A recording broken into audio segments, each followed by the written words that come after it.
real this time. See? We're here, guys. We're alive. We're alive. It's the first time this has happened. We never had an audio error in the history of this podcast. 151 times. Let's 151 go. times. Woo! All right, back to what I was saying. Welcome back to The Forecast, episode 151. The Forecast, a bi-weekly podcast streamed on Thursdays and released on YouTube and podcast on Fridays. We are a community of people who love exploring and discussing all kinds of things from video games and board games to film and TV to our everyday life experiences. If you'd like to know more about what we do, you can follow us at facebook.com/The Horizon FB, or you can come hang out in our Discord channel, or you can check out our website, wethehorizon.com, where we have a bunch of original content for you to browse through. Additionally, everything we talk about is in our cast notes, which is pushed out to whatever podcasting app you are using. I am Aaron, joined by a couple additional peeps. Caleb. That's me. Jake John. Oh shit, what up? Allie Pally. That's a new one. Chad. Emmy. And Owen. Hello, guys, gals, and non-binary pals. You know, off the top this week, I thought I would start with because there was a recent survey about the most popular board game in each state. Most popular board game in each state. I wanted to highlight a couple things. One, just kind of talk about the most popular board games in each of the states that we live in, which is very limited. There's only 3. And then 2, just some notes about things I noticed on this survey, because I think it's rather interesting. First, let's start with where the Horizon House is located, because that's most important, which is Big Bad Missouri. The number 1 most popular board game in Missouri is Ticket to Ride. Interesting. Makes sense. I'll take that. It makes sense. What? There are a lot of trains in Missouri? I hear all the trains out my window all the time. There are no trains in Brookside. I mean, close There's a enough to train Brookside. near. I've heard it. There's not a train. You There's guys a are Can I train. ask, There. what is it in Kansas? Because you're in Kansas City, Missouri. True. So, like, True. Mhm. In Also, Kansas- Chad is about to live in Kansas. Oh, that's true. Chad Oh. is about to live in Kansas. All coming In together. Kansas, it is sorry. Yikes. What a Yeah. terrible pick. That's awful. Damn. Sorry, Kansas. Yeah. Moving on over to Virginia, Woo. we have Oh. Operation. Wow. Things I So never bad. want from anyone in That's So Virginia. much worse. Are there just a lot of like doctors with kids and like that's what they're doing? They're just training them to be other doctors, so everybody plays Makes Operation. sense. Yeah. Woo! Absolutely. What a brutal game. Wow. In Maryland, moving up to Maryland, a fancy game here. We got Connect 4 going on. Oh, Simple, wow. I like classic. I like Elegant. it. Is DC different than Maryland, or does DC Oh, you know not what? get counted in this? I didn't even mark DC. Let's see if it's even on here. Yeah. I don't even see States it on only. here. Yeah, I think it's For only states. states. It might be states only. So they're playing Connect 4 Operation. They're doing like a mix of the two. Yeah, you drop in like a Connect 4, but in the middle of it, it also Okay. has like an organ, and you have to reach in there and grab it, Yep. or the piece doesn't count.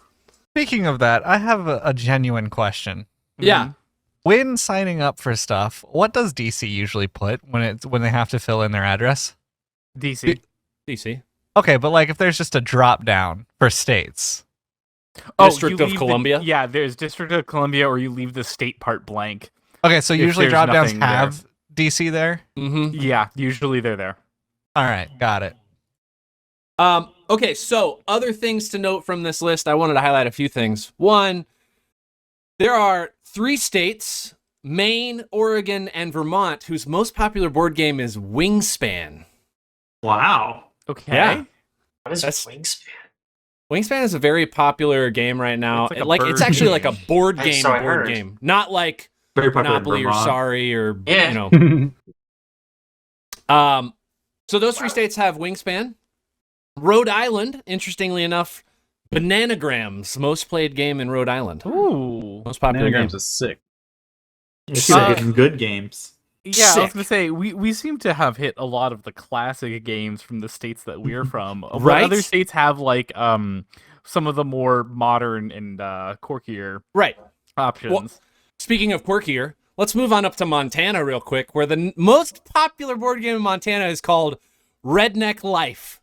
Love it. Ooh, Yeah, okay, yeah, I have yeah, to, yeah. I have to find this game. That's pretty good. Are you sure it's a Redneck board game? Life Or is maybe, board maybe they Is it didn't a- understand the question. Oh, it is a board game.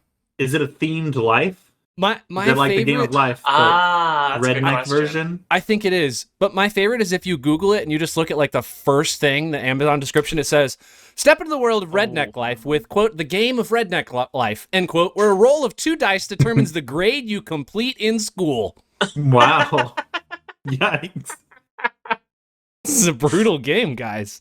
Jeez. It sets you up for one of 11 fabulous careers. 11. Wow, that's more than I thought they had in Montana. So good for them. Careers do include a mullet salon operator and a monster truck announcer. Yeah, these are some options. Fuck yeah. Game Good has for you, five- Montana. a Wait, I'm sorry. 5.4 on Board Game Geek. Do they have? Mm. I just saw like a token, and I'm trying to figure out if it's actually from this game, but it looked like it's a tiny little boat with a cannon on the front. Like it looks like some sort of like hitched together, like duct taped boat. Quite possibly. I don't know. This game seems incredibly wild. You can steal and sell wheelchairs in this game. You can accidentally break industrial scales at the feed store while weighing yourself. There's just a lot going on in this Redneck Life game. But back to the list real quick. One other thing to note, which I think is rather interesting. South Dakota and North Dakota are clearly 2 different states on a map, but they are very different states when it comes to most popular board games. In North Dakota, we got a bunch of intellectuals playing chess. That's just Nice. where it's at. Chess, most popular board game. You go down across the border, though, Candyland is what they're playing in South Dakota. That is quite a Excellent. discrepancy. I don't understand it. Wild times. I Wild have like times. There's a large, like, demographic of children, I don't know. or are these There's just a lot of adults kids in playing South Dakota. Candyland? Did they? I don't know. I'm curious how they came up with these figures. Like, was it a Mhm. survey? They Was did it a, like? yeah, they did a pretty large survey, and this is what the results came Okay. back with. They went to each state. They asked one person, "What's your favorite game?" And they're Weirdly like, "Cool." enough, there is a bunch of checkers, Guess Who, Yahtzee, Monopoly, Catan, Boggle, Backgammon, Parcheesi, like a bunch of like really standard ones. But there are some standouts of things. North Carolina, Axis and Allies. Oklahoma, Wow. they play Aggravation. New Hampshire, Don't know they're what that playing is. Stratego. Oh. Idaho, they're playing Mastermind. It's the mix. But I picked out the ones I thought would be most interesting. No Gloomhavens, huh? No Yeah, Gloomhavens. no one's we're gonna playing need to Gloomhaven. we're gonna need to change that. Next time No they one- come through Missouri, they need to No- know. No, Yeah, jump 'em. no states playing Betrayal. Sadly, no. Mm, It's too bad, really. Yeah. would be the coolest state. It would Just be saying. next to the Gloomhaven state, Yeah. like Gloomhaven then Betrayal for sure, for sure. All right, let's move on to what have you been playing lately. And Jake, we're gonna start with you this week. Oh, we're gonna start with We're me. gonna start with you. I feel like mine's so lame though. So That's I know okay. last week everyone wanted to talk about Rogue Legacy 2, but I didn't really play it until this week. Or this last 2 weeks, whatever. But it's really, really good. I know, like I said, we talked about this last time, but that game frickin' slaps. I really liked the first game, like in concept. Like all of the elements were there for me to like it, but every time I tried to pick it up, it felt really like floaty. Like there was a lot of stuff that relied on like kind of pogoing off of enemies, but I felt like the pogo move was really slow and really hard to like land. Whereas now it's just like everything feels super snappy and fast. And it's really, really fun. How I far have think- you made it? I have beaten the first 3 bosses. I am in Okay. the Sun Tower. Made it past me. I'm hard stuck in that game. Oh, really? Have I'm you tried? just- So here's what I did. If you get good, you can actually beat all the How did bosses I pretty see? easily. Yeah. Yeah. I see. Yeah, I actually- see. No. Finished that game recently.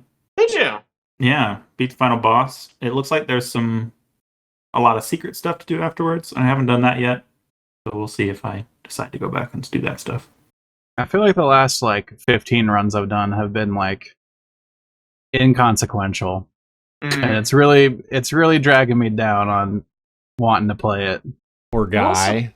I feel I like it get, does a like, really enough- good- Get gold to like put a point into something, Mm. and then I just go back in again.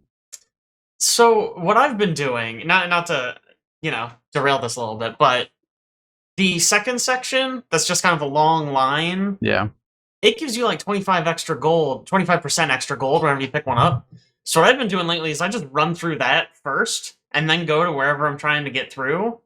Because you get a bunch of money, and then you also find like a boon or two, so you can maybe get something good before you go die to the boss again. Yeah. And then usually I'll end and I'll be like, oh, I have like $5,000, which is pretty good. I mean, it feels good. Before we move on, though, the one other thing I want to say about this game is that I think what they did really well this time, and something the first game was also kind of lacking, is that the classes all feel really different. Yeah. So the way the game works, you start, every time you die, you start, and you get like 3 characters or heirs, and they're all different classes usually. They're like a mix of classes. And before, each class would have like a small difference, but more or less you would just run around and hit stuff with a stick, and that was the class. But now, every class, what's really cool about them is they each have a different way to crit. So like, Sword and Shield guy, when you dash and swing your weapon, that's guaranteed to be a crit. 100% of the time if you hit him with a dash strike. But like, a chef, which is another class that fucking slaps, they have a frying pan and they can deflect projectiles. And whenever you deflect a projectile, your next hit within the next like 10 seconds or something is guaranteed to be a crit. And it's really cool. It makes them all play very differently. Are they all purely mechanics-based crits? They're not like, none of them are percentage-based? I think there are random. There are random crits in the game, but every class has a way to guarantee crit. Yes. Okay, cool. Yeah. It kind of bothers me a few of the melee classes all have the same, which is dash hit. Dash hit. I'm not a big Sure. fan of that, but Yeah. other than that, it is pretty good. Yeah, because even 2 of them that do have dash hit, because I think Fencer also is dash hit, but they can also do like a dodge roll, and that also guarantees a crit. Yeah, there's so a it's different. like, The Valkyrie, I think, is the one that bothers me because you have to dash crit on her, and Yes. there's no real reason. you're right. That is true. That is true. But yeah, Most of them I are still good. think Most so. of them are, yeah. Yeah, I They're think separate. those are the only 2 I know of that are the same. Cool. Anyways, the other game I played, and I've actually played this a long time ago on stream, but I haven't talked about it for whatever reason. I played Cruelty Squad. I don't know if anyone knows what that game is, but it's Yeah. like Now. No idea. it's like an immersive sim assassination game. So like it just drops you in a level, and it's like, okay, you gotta kill that guy. Like, go get him. And so you gotta like sort of explore your way through this map and find the best way to make it to your target, kill him, and get out. But what's really interesting, weird, upsetting about the game is that its visuals are atrocious. The It hurts best to look at. the best description I've heard is it's like if a Windows 95 screensaver was trying to kill you. And that feels about right. Like, everything is just super garish, ultra ugly. Your HUD is like, rather than having like a health bar, you have like this big green glob that takes up like the top quarter of your screen and it just says health on it. And as you take damage, it gets like more red. And you die like super duper fast. Like, it's not like you can take a bunch of hits. It's basically like you take like 10 shots and you're done. But it's really fun. There's a bunch of wacky upgrades. You get what's called a grapendix. It's a grappling hook made out of your appendix. So you literally like shoot your intestines out and it latches onto things and you can jump really far with it. I don't like that. Weird. There's a lot of weird, It's- uncomfortable upgrades. It is very weird, very goofy. I liked it a lot. The last level is really bad, like really, really bad. I don't know why it is as bad as it is. But the rest of the game's pretty fun. So that's Cruelty Squad, baby. It Awesome. is so hard to look at, though. Man, I It's- don't know how you you get played all the used way to through it. You get used to it. There's a bunch of like really cool secrets. There's the fishing mini game. There's like an island on one of the levels. You go there and You there's a throw your fishing rod. intestines in the water and then No, it's a regular fishing rod, and then you can sell the fish on the black market. You can also harvest organs from the people you kill and sell those on the black market. excellent. There's a whole economy system where like the prices rise and fall, and so like you want to sell high, obviously, but you can also like buy stuff. It's a whole thing. It's a fucking weird game. Is it as like hard to look at as that game that I couldn't read the title of when we were at PAX? Oh, it is much worse than that. Much Much worse. worse. Woo. Much worse. That one Because was already that hurting game, my the eyes. title is hard to read in that game, but you start the game and you go, oh, look, I get it. That's like me with a sword. Whereas this one, you walk up and you're like, is that a door? Is that another piece of wall? Like, I'm not really sure. Is that a person who just shot and killed me? Yeah. Is that a person? Is that also wall? Is that a rock monster? Who knows? It's unclear. Seems like a major struggle. It's fun. It's fine. Alex, let's move on to you. What have you been playing lately? Yeah. This is a game that came out in 2016 called Fury. But this past week they released new content for it for some reason. So they put in a new character that you can play through like the same game as. So the game is just a boss rush game. Like you just fight like it's like 6 bosses or something. I don't know. 8 bosses. I don't know. Not that many. It's only like 6 hours long. But you can go back to it and replay through it with like a new person that has like slightly different abilities now. So that's kind of cool. Yeah. I played through the first 2 bosses with the new character. I actually went and played the first boss with the first character so I could remember exactly how that played and then compare the new person to it. Probably a good idea. I didn't do that. I just started with a new person. So the way it normally plays is you're just a guy with a sword and you can dash around and shoot a gun and slice dudes, you know? Then you got this girl now. She has 2 modes essentially, where you're in like fast move around mode and you do like only a little bit of damage, or you're in like slow move around mode but you do like a lot of damage. So it's interesting. It like adds an extra element to all the fights where you have to like manage what mode you're in and make sure you're only switching to damage mode when you're not going to get hit. It's kind of cool. I've been enjoying it. It's cool that it's getting me to play that game again because I like that game a lot. The music's fantastic. The boss fights are really interesting and fun.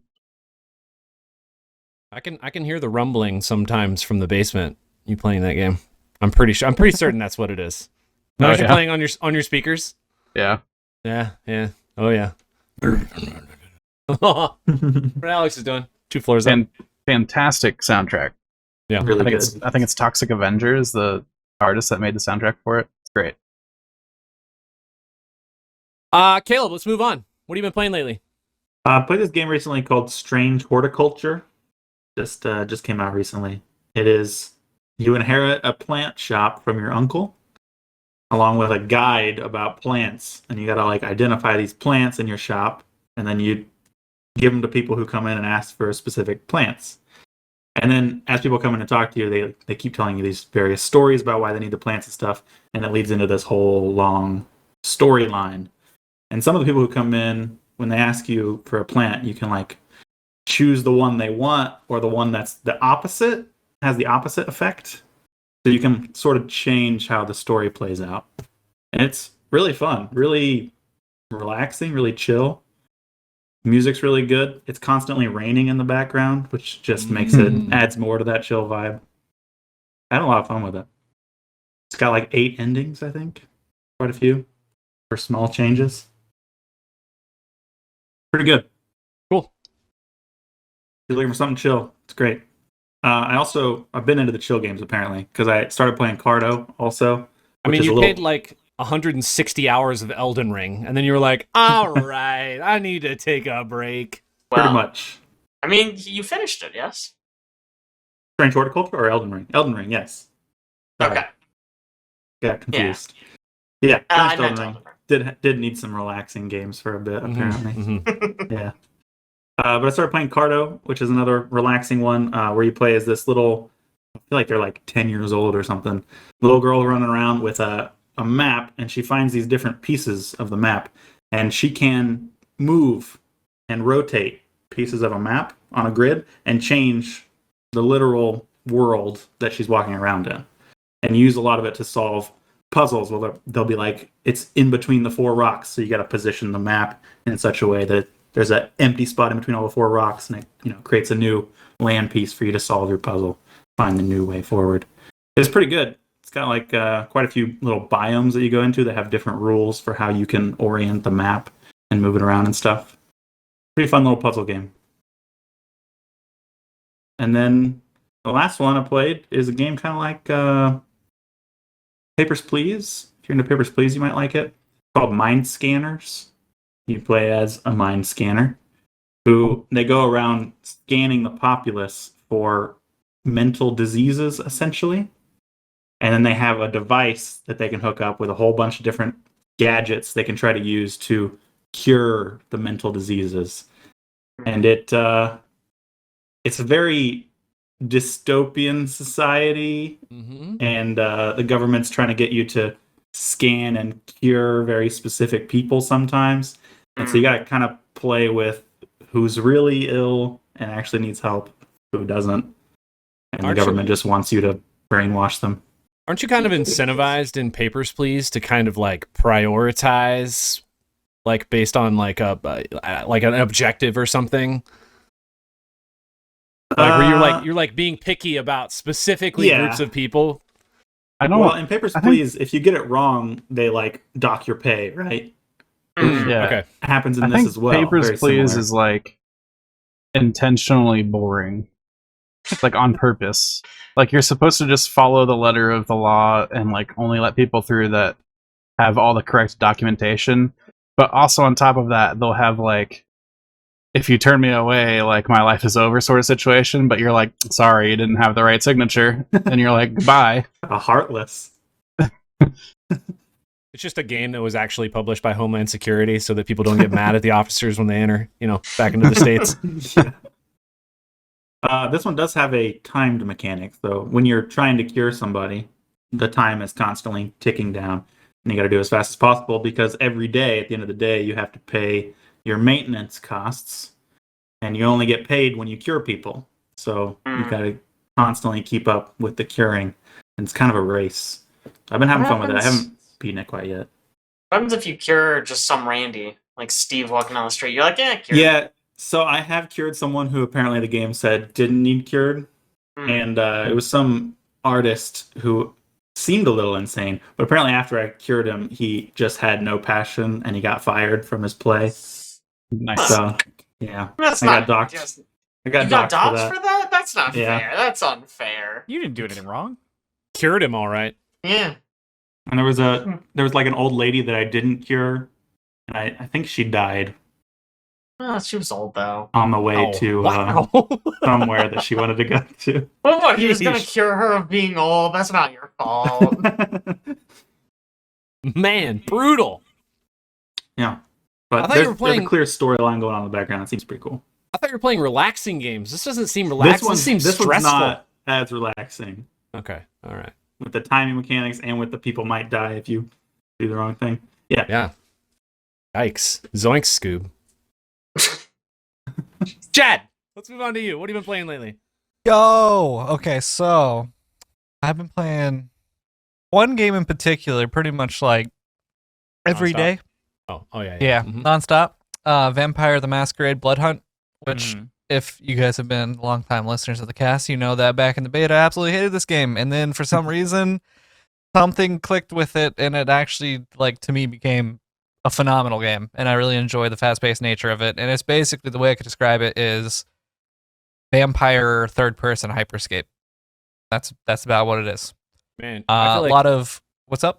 you are underselling the mobility of this game when you say fast-paced. When I watch anything you do in this game, I'm like, there's no way. There's no way I can play this. It is as fast as Hyperscape, huh? Yeah, That was I mean, surprising to me. Hyperscape does describe it very well, because Hyperscape was like a super speed shooter. So, yeah, I mean, the reason I say I kind of undersell it is because I believe Hyperscape's pace was a little faster. The movements were smoother. There are times where you kind of like dead slide, or you get caught where you're trying to jump to another wall and you're kind of like slow walking, strafing. Also, when you right click while you're in the air to where you're aiming down sights, it kind of slow-mos you for a little bit to where it helps you aim, but it also like gives the enemy the ability to kind of laser you, so you kind of have to feather that a little bit rather than holding it down the entire time. Yeah, the game's really cool. I've gotten every single archetype to the max level, so I could play any with any of the like perks that you can choose right out the gate. All of the names of everything in the game are very like eloquent, flamboyant, just ridiculous. Like when you down somebody and then go to drink their blood, you diabolize them. The different traits that you can get is like caloric, melancholic, phlegmatic, what's the last one? Sanguine. So they're all just like really over the top. Like honestly, I feel like they should have dumbed it down a little bit, but I think this is actually coming from a tabletop game, so it's just kind of staying in line with all of that. But yeah, the perks that you can get is like athletic. You could climb walls faster. You could start with 2 melancholics instead of having to eat civilians. Civilians are lit up with different colors. So it's like orange, purple, pink, and light blue. And throughout the game, you can fill up your bar down in the bottom left-hand corner with the skills 3 max. And then once you diabolize somebody, it gives you another resonance to where you can have 4. So as you get kills through the game, you're kind of buffing yourself up if you diabolize them. And so like half the time I have 3 purples, 3 yellows, so I basically can use my primary skill a lot because it halves the cooldown on it. And then the 3 pinks is you can get 4 HP per second back. So that's really, really good for if you don't have heals or if you can run away and hide for a second, your health comes back that way. Is that a lot of regen? Yeah, so it's actually really noticeable because if you don't so I play Saboteur sometimes, which is the guy who can go invisible or throw a stink bomb. And he cannot start with 2 sanguines. I play with athlete on him so he can climb walls faster. It's actually really noticeable when you take a fight at like very early game and you don't have that 4 HP back and you have a third party come and attack you. Right out the gate with like Brute, for instance, you can have the 2 sanguines right out the gate. So you have 2 HP per second that you're, getting back. And then you usually find a sanguine right out the gate so you can have the 3 stacks right there. So you have 4 HP per second. And so right in the beginning of the game, it's like you pretty much don't die without heals. But I mean, you can find heals in like blood shops or it's kind of laying around. The loot, honestly, in the game isn't like your typical BR. You're pretty much finding loot everywhere, which I really enjoy. The RNG is very minimal. The melee is pretty strong in the game. Some consider it OP, but if you just use the movement, you can pretty much get away from that. If you're new to the game and you're kind of just planting your feet, you're going to get owned by it. But yeah, it's really cool. There's different things that happen. Like you can, when you open a gun shop, there's a alarm that goes off so people know you're there. If you eat a civilian in front of another civilian, you get marked in a highlighted red across the map so that people can just see you. Like if you open the map, there's a pin, but then also people can have walls on you. They can actually see your player's outline. So you pretty much don't want to do that.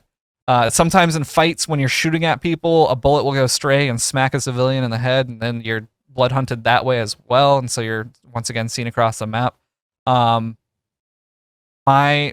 gotten good enough at the game, and people that I play with that have gotten good enough at the game that we pretty much blood hunt ourselves sometimes on purpose because the game feels slow because nobody's around, and it attracts the fight. So it's a pretty fun game. I think it has a lot of the issues that I hate to say this that Hyperscape had, where it's a small community and there are some bugs, such as sometimes when you're reloading your gun, it'll complete the reload and there will be 0 bullets still in your gun.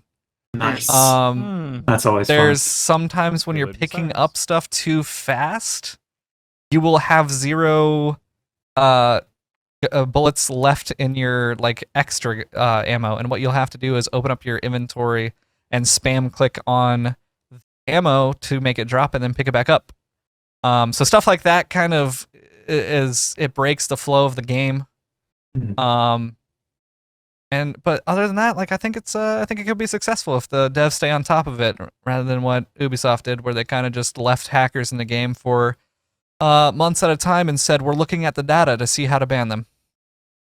So, Blood Hunt's pretty cool. Gunfire Reborn, tossed that on last night. Alex suggested playing it, and we got Frank, Caitlin, myself, Alex all playing that. Didn't have the best of times in that game. Frank decided that his computer was just gonna poop the bed all night, and he was the host. And one time the connection just got lost, and the other time he literally black screened when he was in the game. Could see his desktop, but he couldn't see his game. Funnily enough, Caitlin had died, and we somehow led Frank to the peddler because we were in a boss room, and he didn't come through with us somehow. But we led Frank to the peddler, and Frank was able to somehow click to respawn Caitlin. It was incredible while he was blind. Yeah, Amazing. Gunfire is a really cool game. It's a roguelike. You go through, you get different weapons. They're all unique and fun to play with. You can you get gold while you're going through it, and you can go to the upgrader, or you can go to the peddler and either upgrade your weapons or buy new weapons. There's also after you die, you've collected some like gems or whatever, and you can upgrade your character to bring it into the next round, kind of like Hades style. But yeah, it's a 4-player co-op shooter experience. There's little rooms that you go into and fight mobs, and there's bosses at the end of each kind of section. So it's a really, really cool game. Yeah, I think the bosses are particularly good in that game. Yeah, Boss design seems fun. Roguelike shooter with your friends is just a good premise. Mm-hmm. Yeah, it's quick. It's quick to pick up. It's not hard to learn. And just it's cool because there's a concept in the game where you start with a certain loot pool as a quote unquote noob, and as you play through and as you get like multiple kills on a grunt or multiple kills on a grenade thrower, you unlock different weapons for each run. But as long as somebody has that unlock, they can ping that weapon and you can pick it up regardless. So it kind of promotes that it doesn't matter what level you are, you can always play with your friends, which I think is really, really cool. So Dying Light 2, we played a little bit of that.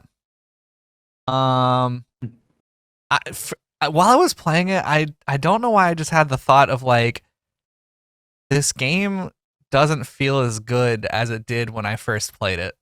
Yeah. I don't know what happened from the session when it first launched. Maybe it was because we went directly from Dying Light, the original, to Dying Light 2, that it felt like, okay, this is like a step up from Dying Light. But in comparison to like other games we've been playing, it seems like such a step down from like the industry.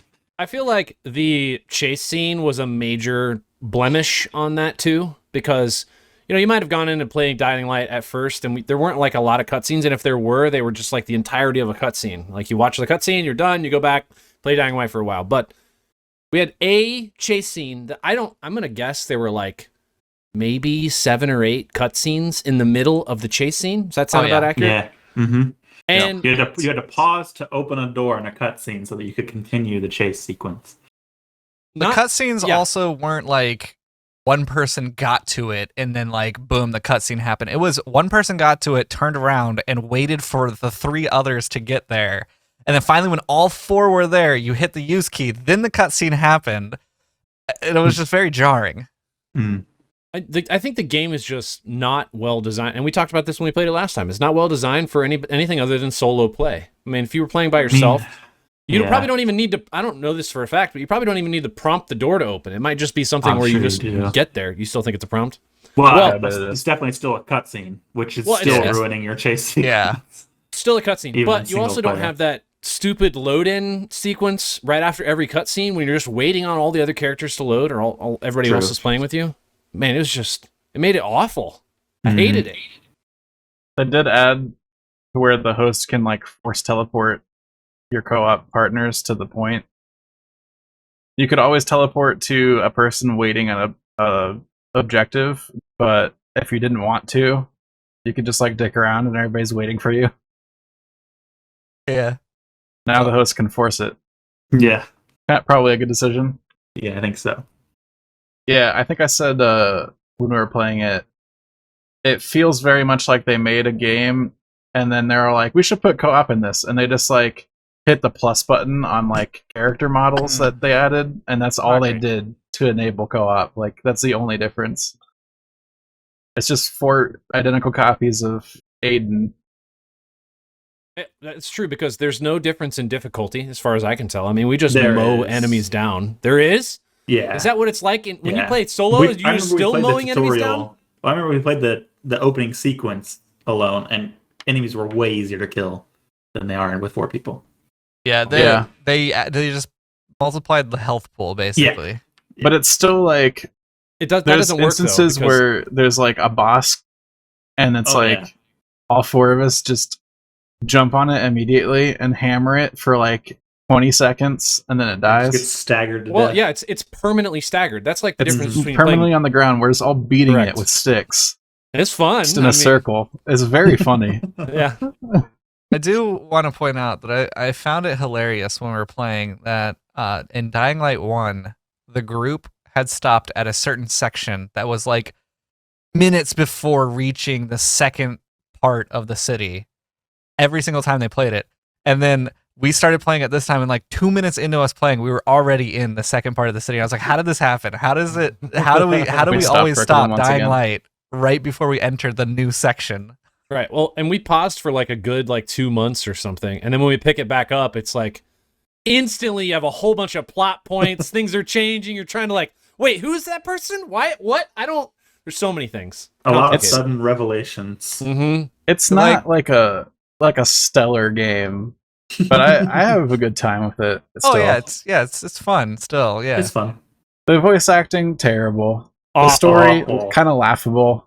Like, I don't know. Your character movement feels a little bit like you're half flying.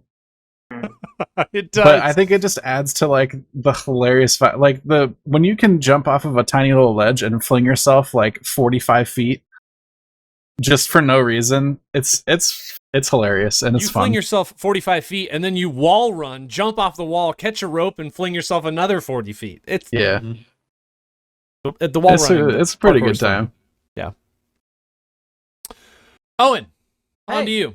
Oh, cool. So I played 2 games. I mean, I played some other games, but I played 2 new games, at least new to me. I finally got around to playing Hell Let Loose because it was on sale, which was a game that was recommended because I liked playing Battle Cry for Freedom. So I was like, oh yeah, sure. This is the same game, but in World War II. I feel like I'd like this. And I did not like it, and I hated it. It was awful. Fuck that game. I'm going to have to go back and re-listen to the podcast, but I'm pretty sure we did the opposite, where we told you wouldn't like it because it's not like that game. Yeah, I really disliked every aspect of it. And I think a lot of it came down to... Gosh. I think a lot of it just really came down to the fact that there wasn't a positive community for a game that was join our Discord, check out all of the servers got different Discords, join the Discord so you can chat with people and hang out, and every single one of those servers I hopped into, I was like, hey, I'm new. What am I doing? How do I aim well? Not a single person gave a single fuck. When I was playing the Battle Cry game, people were typing up tips and stuff to all of the new people. They were like, oh, just follow me. I'll lead you. We got this. We'll team up together. And in this, they people were just being like, why aren't you shooting? Why didn't you kill that guy? I was like, I don't see a guy. And I think that was my other problem with it, was that I never saw a single person on the other team. They saw me because I died forever. And the more you died, the longer your spawn timer was. So at a certain point, I literally was waiting 60 seconds after every death to spawn into the game, just to be insta-killed by someone who was spawn camping that spawn, and then just do it again. And I was like, this isn't fun. No part of this was enjoyable. So I refunded that game. I feel like that's just like what you're describing is if you go play a mill sim. Yeah. You spawn, instantly die. Spawn, you're like, I don't see any enemies, but there are bullets all around me. There was firing, but I could not tell you. Like there was one time I saw someone on the other team and I fired at them, and every single shot that I had missed them completely, but they were able to just 180 and one shot me to death, and I was like, all right, fuck me, I guess. Like whatever. I guess I just don't get to play that game. It's a very slightly more arcadey version of like a milsim. I mean, it's I like slightly more arcadey than Squad. Yeah, I guess. I don't know. Like, I liked the idea of how like realistic it felt and realistic that it was, and I was like, sure, this is like what I came here for. But having no tutorial, having no community support, having nothing around there to be helpful to anybody to come onto it, I was like, I'm not gonna sit here for 20 hours to figure out how to actually be good at this game that I can start having fun. So I was like, I'm just not having fun with this game. So, no tutorial, huh? Yeah, One. which I thought was weird. We definitely said do not play it alone and play with friends. Yeah. When we talked about this, we were like, you will not have fun if you go in alone. This is not a game that you go in. You have to have friends. Also, two, there was a session one time where somehow I got stuck with the commanding officer of the group. Didn't realize I was, but I was literally playing as dumb as possible and as if I've never played the game before. And this man was telling me keybinds. He was telling me where I want to go, how to use my class, what to build when. Like, this man, that guy? This That's man the guy that I dies in wanted. front of me, and I hear off in the back where the spawn is, Drax, I'm coming. And meanwhile, Frank and Travis and everybody's like, chat, what is going on? I'm like, this guy's teaching me how to play. Like, I'm sticking with him. Like, whatever. Like, Yeah. Like that was the guy that I wanted, because I had I had people that were in chat and they were just like, all right, group up on me. We're going to spawn here. We're going to flank this way. Everybody, let's get together and stuff. And like, I was like typing in chat and be like, I'm right with you. And like, they would be like, oh, Swift, you with me? And I was like, yeah. But when I was like, hey, what are any of my keys? Like, what do I do to be good at this? Just zero response. They were great at being like, hey, get here and give me some cover fire. But none of them ever were good enough to be like, keybinds. I love whoever you had. That's a great experience. That's the person that I needed, that I just did not have.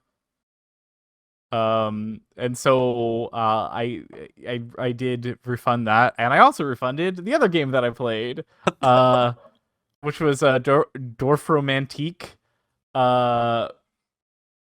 It's a weird puzzle game. And I'm sure that there are people that like it. It seems like it's supposed to be kind of one of those chill puzzle games in the same way of like Mini Metro or something like that, which I was like, hey, I love those games.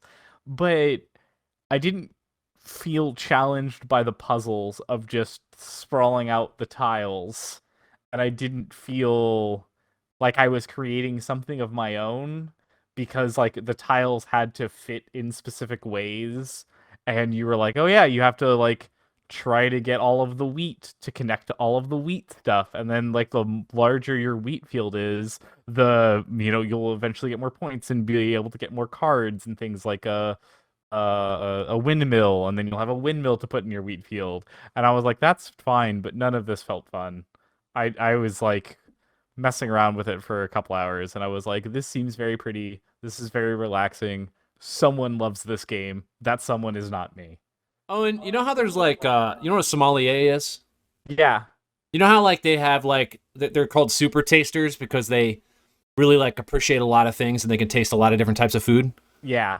There's an opposite thing of that called a non-taster. And I feel like that is just you with happiness in life. You just don't really taste anything happy. So harsh. Yeah. Oh my god. I feel so bad for Owen because he's always like, yeah, I played like 6 games. They're all garbage. I refunded everything. Ouch. I don't mean it in a bad sense. I mean it in like, I feel bad. I'm like, I need to go find some games that Owen can play that he might enjoy, because otherwise his game of the year list is going to be empty. For the record, my game of the year list is not empty. I actually do think I have 5 games that came Yeah, out he's- this year. Both of those But- games did not come out this year, so I mean, Bro, couldn't have he's been on got, the list like, anyway. Take a picture of dogs video game. That's Hey, only number one. Yeah, that game is awesome. Okay. Mhm. Paparazzi is absolutely fantastic. Yeah, I've got currently in my top 5 is Paparazzi, Tunic, Star Wars the Lego Star Wars the Skywalker Saga. Fuck. I'm gonna Oh, I what don't the- like that game. I have it abbreviated as PLA and I'm trying to remember what the fuck PLA means. Wow, you can't Good remember Wow. all work. the Yeah, top- great I stuff. Sounds like a real know. winner. I know. Sounds really good. Yeah, shit. Can I buy it right now? Is it I'm on sure Steam? that I enjoyed it.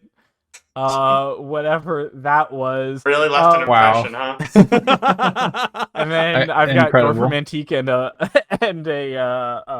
demo for Neon White.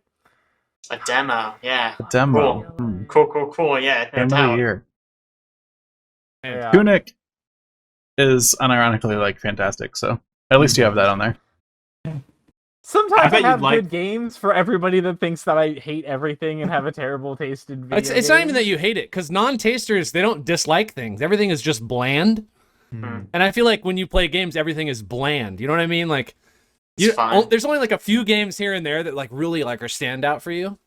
Maybe that's the Oh. problem. Like most games I play, I'm like, oh man, it's so cool. When I describe freaking Starfinder Starship Battle, I'm like, actually, the new version is really cool, and really, it sucks. But I try not to overhype Oh, a lot boy. of things as well. Also, I remembered what PLA is. It's the Pokemon Legends Arceus. there you go. Oh. PLA. Good game. It's a good game. Yeah. I enjoyed it. It was fun. It was a good Pokemon game. I bet fine. you really like Strange Horticulture. You fine. should try that out. I bet you'd be a fan. So I saw you playing it, and then I looked at some videos of it, and I was like, this seems not a game that I want to play. But if you recommend it, I'll pick it up. I'll pick it up and Try check it. it It out. sounds just like that potion mixing game. Caleb, quick, Yes, recommend it is very Elden similar Ring. to the potion making game. Yeah, okay. Wait, but wait, here's wait, the wait. thing. Potion He craft. can't Potion play craft. Elden Ring because there's no tutorial. Remember, he doesn't like games that don't No, have no, no. tutorial. There is a tutorial. Yeah, You yeah. jump in the There's well. tutorial. I Thank fucking you. know this. Even no one knows that. I'm just saying, based off was a of if joke. you recommend it, I'll play it. I'm like, I've hey, already recommended that game. So. Yeah, I actually have been playing a little bit of the Potion Craft, but I think at this point my problem with Potion Craft is that it just seems grindy. Like there's nothing else for me to explore on the potion making map. It's just like do it a bunch of times so you make enough money so you can buy all of the rare mushrooms and herbs and things to then go make like the secret stones and stuff. You should definitely play Strange Horticulture then, because it's the same, but without the grinding and without the Okay. merchant selling mini game, whatever the Okay. haggling Oh, Okay. but that mini was it game. was so good at PAX. You don't haggle. There's no haggling. I liked the haggling, but okay. Get out of here. Sure, dude. Damn. Don't like rhythm games, huh? the new Pokemon games are coming out this year, right? Mhm. Oh, Yeah, Scarlet and Violet are coming Color. out this year, so I'm sure You could that. potentially have 3 full Pokemon games on your Game of the Year list. You can't put both of the new ones. Yeah, That you doesn't put Both allow- of yeah. them. Yeah, those are different video games, Aren't they dude. the same game? I would argue Essentially. that those are the same. Those are Dude, different I video would come not up games. with do a rule that. for that. I mean, if I would love to hear an argument of why Violet is better than Scarlet, or vice versa. Yeah, I'm not. But I mean, yeah, I'll probably end up playing that and having it somewhere in my top 5 as well. So see, like, there are games here that came out this year that I am playing. I'm Yeah, not okay. coming to bat with like 4 games and that's it. Okay, A I'm game that came out doing last stuff year this that you year. reveal to us, like after talking about it for 20 minutes, that came out previous year. Look, I've learned my mistakes. I'm trying new things. A lot of the reason why there are these games that I have been refunding and disliking is because I am trying to utilize that feature on Steam and being like, That's yeah, what let it's there me- for. Yeah, it's a good. Yeah, like It's a let me fact. try these games and not be scared of just spending $50 on a game that I may not like. It's like, fine, let me pay the $50, and if I don't like it, I just refund it. Mhm. But I am at least trying to come in 2 this year with a bunch of games. Probably still all going to be at the bottom of our Game of the Year list. Everyone's probably still going to hate all of them except for Tunic because weirdly Alex likes that. Yeah. I mean, weirdly. It's like a good game. Oh gosh. My only question is, whatever happened to demos? Come on. Now we have to spend money and then refund and hope that we get it, and then Battlefield happens. Solid question. Only because of the fact that like there was a demo for a game that I downloaded, and then I finally went back to play the demo because I downloaded it, and it wouldn't let me play the demo anymore because they were like, "Oh yeah, the demo was only up for a week," and I was you gotta like, play them during Next Fest, the Next Fests or whatever they're called. Well, yeah, so I was like a little upset by that because like it wasn't part of a Next Fest or anything. They just like released it for a week and then took it down, and then I was sad and I was like, oh, okay. Yeah. Oh, and I'm not as sad as I was. I thought I was very sad. I was like, I really want you to have some good quality games. The good news is you're doing the opposite of what I'm doing. When I started at the beginning of this year, I told Alex, I was like, I'm gonna play every freaking game that comes out this year, so I know what I'm going to put on my Game of the Year list. You know how many games I've played this year so far that are new? 2. That's it. 2 total. Well, one of them takes, 200 hours to complete? No. Yeah, well, it depends. Are you asking the developers or are you asking everybody who's played the game? Yeah. Yeah. Caleb, what 2 was new your games. final hour count in Elden? Let me check real fast. Because I finished it lately, and I have 111 hours. I have 148. Jeez. Didn't you? Did you guys both 100% it? Yeah. But I used a summon for the ultra hard secret boss. The Not boss that I spent like 2.5 hours playing. I was gonna guess 30 based on our hour discrepancy, but yeah. My hour discrepancy is going to be even worse because I didn't run for the first 90. All right, Aaron, what have you been playing? I've been playing 2 things. We already described one, Dying Light 2. We talked about it a little bit. The other thing I've been playing a lot of recently is Overwatch. I, of course, got into the beta because I tried really hard to get into it, and I got into it, and I played it a lot, and it was great. But no, I didn't actually get into the beta. I just played normal Overwatch, and it was fun. I miss that game, guys. I miss it.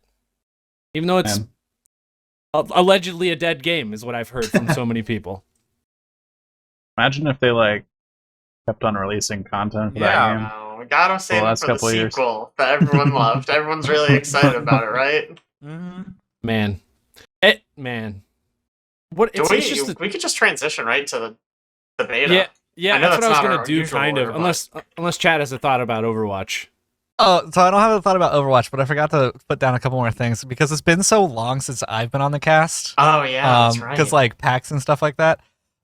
Speaking of PAX, when you guys were gone, there was like nobody in Mumble, so like obviously like all I did was play Lost Ark and Destiny 2 because I've started getting into Destiny 2. I got my Destiny 2 character to beat like 2 of the expansions and get to 1500, and started to go through some of the like higher tier light stuff to like get the prime engrams and stuff like that. My Lost Ark grind got me to 3 tier 3s, 1 tier 2, and 2 tier 1. So I have 6 characters now, and a couple of them are in like the hard grind spots. So Insanity. yeah, that was my thought. Lost Ark and Destiny were also games that I played. Which one's better? I mean, it's gotta be They Lost both Ark got for their me, right? own thing, honestly. Mm. Like, do you like a top-down MMOs? Then play Lost Ark. Do you like shooters and gun looters? Then play Destiny. So I can't really compare them. Let's talk about the Overwatch 2 beta that I played a lot of. One thing you should know if you have not played Overwatch, Overwatch is a 6v6 ability shooter game. Sure, whatever you want to call it. I don't know. Overwatch 2, they decided to change that to 5v5. Get rid of a tank. What a great concept. What a good job. What a good idea. On top of that, they stopped development on Overwatch, I don't know, like 2 years ago when they were making Overwatch 2. Maybe that's why it's called Overwatch 2. They're like, it's going to take us 2 years after we stop development on Overwatch to make this new one, so it's Overwatch 2. I think they undershot it then. They're approaching 3 years. Anyway, they had a closed beta for a period of like, I don't know, 3 weeks or something like that, where a whole bunch of people got to play. Of course, not me. I'm not bitter about it at all. I did try to get keys in like 6 different ways. It never happened. Or not keys, but access. I wanted to talk about, for those of you that got to play, which I think is basically Alex and Owen. Yep. Just kind of talk through Overwatch 2 beta a little bit, and then we can kind of compare notes as to why they may have made a good decision, they may not have. Cool. So we just talking about all the bad stuff? We're talking about the like. Where do you want us to start? There's a Wherever long you guys want to list. start. Wherever you guys want to start. Doesn't matter. Alex, where do you want to start? Yeah. The main things that are different are they've released a lot of CC. They've put it to 5v5, so tank's gone, so there's less shields. Mm-hmm. They've also like taken away a few shields and reduced the health of some shields, so there's just like less all the shields in general. So the gameplay is a lot more like skirmishy and a little bit more spread out than being like a ball up behind a shield and like pushing forward. It's a little weird. I don't know how I feel about it yet. I really haven't played that much of it. I'm kind of reserving judgment until I get to play like a lot more and also with friends and stuff like that. But I'm wondering if I'm gonna enjoy it as much as OG Overwatch or not. I will say the tanks and the changes that they've made to a bunch of the tanks are a lot more fun. I would never Q tank in Overwatch 1, and I totally do it in Overwatch 2. They're gonna have the tank opposite Q problem. Yeah, maybe. The tank queue is going to be impossible to get into. I mean, one of the big complaints everybody had was like supports are boring. I don't think supports are boring. I just think supports didn't really get anything new, so people are bored with the role, I guess. So we should probably highlight like the reason they went from 6 players to 5 players, which is tank queuing was just like no one queued for it. Everybody wants to play DPS. And they're like, well, to solve this problem, we'll just eliminate one of the tanks. Perfect. Yeah. Flawless Yeah. solution. Good plan. Yeah, let's just change the entire scope of the game by eliminating a tank, because that's easier than making tanks just more fun to play. That'd be really hard. That'd be really hard. It did a few things. Like it allowed them to make tanks stronger, which makes them more fun. Because if you had 2 super powerful tanks, it'd be too much. But if you have like one really powerful Doomfist running around, it's not as bad. There already is, in regular Overwatch, one really powerful Doomfist running around. Oh, man. Playing regular Overwatch with you after playing some of the beta and playing against a good Doomfist, I'm like, man, I'm so happy they changed this character. Because there were just times where I would just be going along, minding my own business, and then suddenly I'm dead. And I'm like, I don't even know what killed me. I have no idea what killed me. And then I watch the kill feed, and it's like, oh, I got punched into a wall by Doomfist, and it was so fast, I didn't even understand what happened. I just don't think that's fun. I don't think that's fun gameplay. I mean, don't get me wrong. There are definitely characters in the first one that didn't have fun gameplay. May freezing people. That's really just not a fun gameplay mechanic. Fix that. They fixed it. That's cool. But they could have done that in OG Overwatch. I don't know why that change they could have made, I guess. Yeah. Yeah. I mean, they could have done a lot of it. I mean, a lot of people complained that a lot of an Overwatch match is you just shoot into a shield, because that is the meta, is like you get a big shield and stand behind it, and you shoot at the other enemy's big shield that they're standing behind until it breaks, and then you try to do something. There is no way to remove shields in the game, Alex. It's like hard coded into Overwatch. Like you can't get rid of it. Well, when they cut down shields a bunch, didn't goats become a thing? And then everybody also hated goats because it was also boring? Right. I think that was... Sorry, go ahead. I was just gonna say, I think the problem is that no matter what you end up making the game to be, there's going to be a meta because of it, and there are going to be the people exploiting that meta. Yeah. End of discussion. And so the fact that, there was goats, or there was, that time that it was like, what is it, like Reinhardt, Widowmaker, and a couple others I forget, but like it was like, oh yeah, everyone plays Widowmaker. It sucks now because everyone's like, it's like that's just how this game is gonna always play. Doesn't matter what you do. At some point, someone's gonna look at it and just go, "These are the 6 strongest or 5 strongest characters. Go." And that's what the meta is gonna be. And yes, that's going to be boring, but like that's just how the fuck there's people play it. There's 2 metas that have existed for a long time, and now they have shifted it in such a way that those can't exist. Yeah. So there's something new at least. which is all really people want, is they want it to be fresh occasionally, even if it rotates between things. There's But no way that they could was- have made current Overwatch fresh occasionally, though. That would Yeah. require, like, updates Work. or something. And it's Yeah. also not like the fact that they didn't have a thing that was like, oh yeah, if you're playing competitive, every week we're going to rotate out a character that's going to be banned, so that way you had to That was a figure kinda out cool system. That was an extremely cool system, and that was a very good idea, and then they just fucking dropped it because they were like, gotta go make the sequel. Like, I mean, I there don't are know, man. issues That that, was like, a there really good weren't. idea to keep things like refreshed, because then it's like, yeah, okay, if I'm not liking what's happening this week, you just stop playing that week. You come back next week when the meta has changed and now you've got something new. Oh my god, who would have thought? There were The problem with the ban system is that there's not quite enough. There's not quite a large enough hero pool to support it, I think. Because- Yeah. Because I think sometimes you'll they're- ban a hard counter to something, and it's like, Yeah. oh, well, now that thing's just crazy good this week because its counter is out of the pool. Yeah. You remember that time they banned like 3 hit scan Oh, at the yeah. same time? And it was like, Yep. oh, so everyone's just gonna play Pharah, huh? Yeah. Everyone Just just Pharah and played Echo Pharah. constantly. If you had like a hero pool double the size and you had multiple counters for things, then I think it's a cool Mhm. system. What else did they change other than just like moving to one tank? I know they changed a lot of the tanks' abilities, their health pool. Yeah, And like it's Orisa two in the went. title. Orisa went from like the most boring character in the game to being like actually fun. Yeah, Pretty Arisa sick. got a very large remake. Ryan still feels roughly the same. I feel like a lot of the supports became much more prominent. Like before, you'd have your supports healing your team, and you're like, okay, they're doing stuff, but they're not like super crucial. Whereas I feel like in Overwatch 2, if there is a support up on the other team, good fucking luck trying to kill the enemy tank. You're not gonna do it. Just period.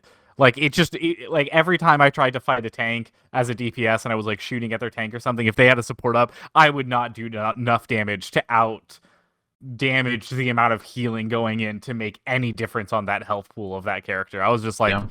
and so at that point, I just ended up just running behind and killing all of the supports all of the time, and I just was like flanking constantly because I was like, this is the only thing I can do.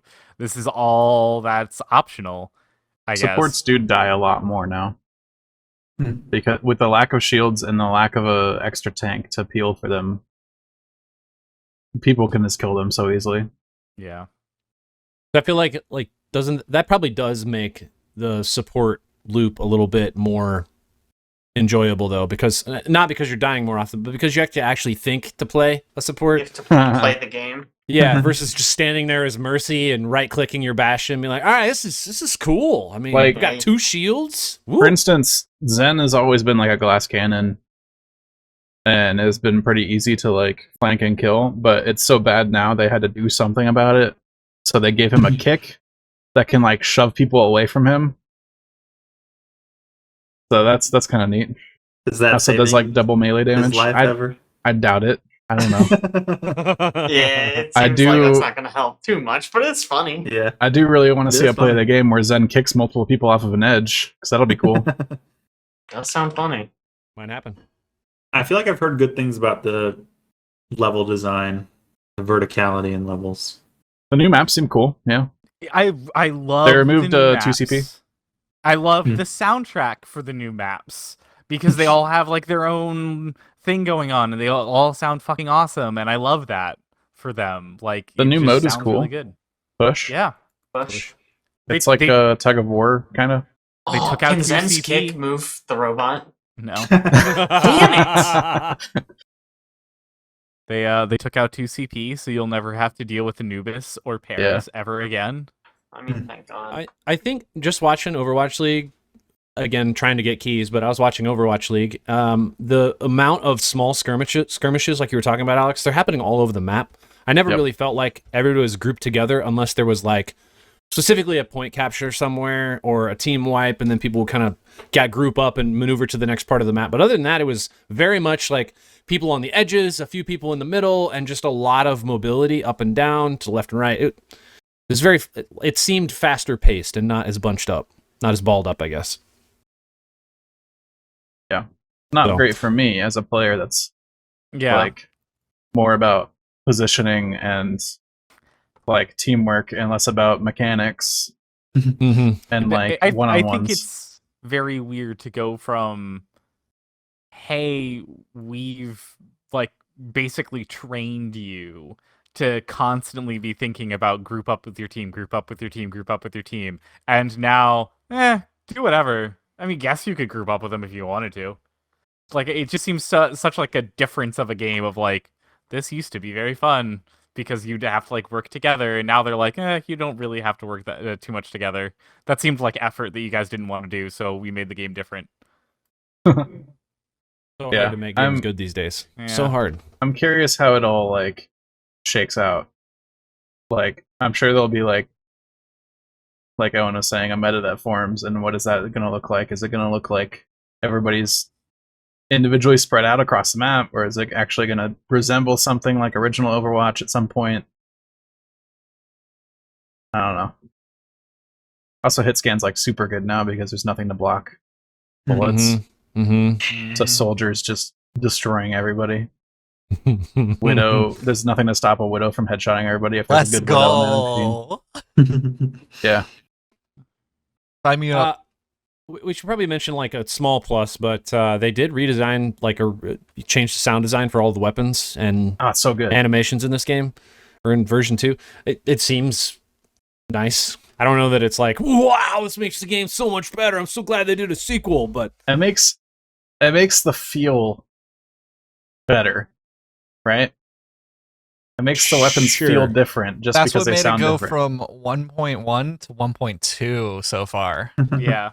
sick. It's worth Crazy. mentioning that Overwatch 2 this is not Overwatch 2 basically. This is basically Yeah. like stuff that's coming along and being tacked into Overwatch 1 eventually. Overwatch Yeah, 2 is basically the PvE stuff. They probably only Which- spent like a third of development time on the multiplayer or less. Yeah. If I had to guess.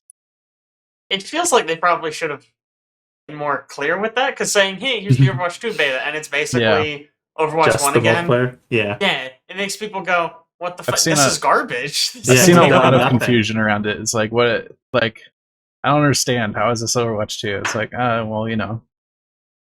It's not really. It's not really. Slightly They're very redesigned bad HUD. at messaging what it is. And also it's Yeah. like, should it even be called 2? I don't know. Probably not. Probably not. Like a PvE campaign could have been sold as like an expansion or a DLC or something. Overwatch, save the world, kind of like Fortnite. Yeah. Oh, You just gave it a subtitle, right? yeah. Because there's Problem Fortnite solved. BR and then there's Fortnite Save the World. It's not Fortnite 2 because they came out with the BR. It's Well, Also, you guys actually, when you Overwatch can't, 2 comes out, will you be able to play original Overwatch anymore? Or will it completely No, wipe I out mean, the multiplayer of original Overwatch? It's just replacing it. Yeah. Yeah, so like it's not the it's definitely multiplayer. not a 2. They said that the multiplayer will do that, but they said that 4 or 5 years ago. Who the fuck knows if they're going to actually keep that promise? That is a They good should- point. They could very well just be like, "Oh yeah, fuck it, none of that's actually going to count. Sorry, bye, fuck you," I and mean- like walk away. They are owned by Microsoft now, so like, I'm willing to, like, totally new management. I'm willing to say basically anything that was said is kind of up for debate now. You know, Yeah. Yeah. like who's to say what True. they There's said no originally? way they can go back on it. Just from like a PR perspective. I I mean, don't think they can how get would much that worse affect? PR. Yeah. Well, I mean, Blizzard Activision generally, I'm talking, Mm. but also Overwatch is not having great PR lately either. What? Yeah. I thought they're having great PR. Just wrapping this up, we should probably mention that they're going to take a break for a period of time, about a month, and it looks like their next event/announcement is going to be on June 16th, where they're going to have another PvP beta again, beta 2, Overwatch 2 beta 2. So it's like Overwatch 4, it sounds like. Well, yeah. Real excited if- about that. Crazy thought. They actually just give us the PvE content that they've been withholding from us for the past, 5+ years, and they've been promising for forever. I don't know, maybe like a trailer, just kind of pan the camera over to anything that's actually going on in the PvE side of things. Might Honestly, might win anything. you some favor. Yeah. What if Not when really. they come out with this announcement, they're like, look, we know you know Overwatch 2. But hear us out. What if we added a second tank? Oh no. That's the big twist. No, I love it. Crazy stuff. Crazy stuff. All right, other things in game world. We should talk about Square Enix. Jake? Yeah, I don't know if you guys have heard about this, but Square Enix is selling like all of their Western stuff. Yeah. Yeah, so they're selling, for anyone who does not know, they're going to sell Crystal Dynamics, Eidos Montreal, and Square Enix Montreal, along with the IPs for games like Deus Ex, Tomb Raider, Thief, and Legacy of Kain. Why? According to their own announcement, so that way they can focus more on... I want to get this exactly right. It Doing was nothing. blockchain, AI, and cloud. That was the third one. So basically, so they can do more NFT stuff. Yeah, Nice. baby.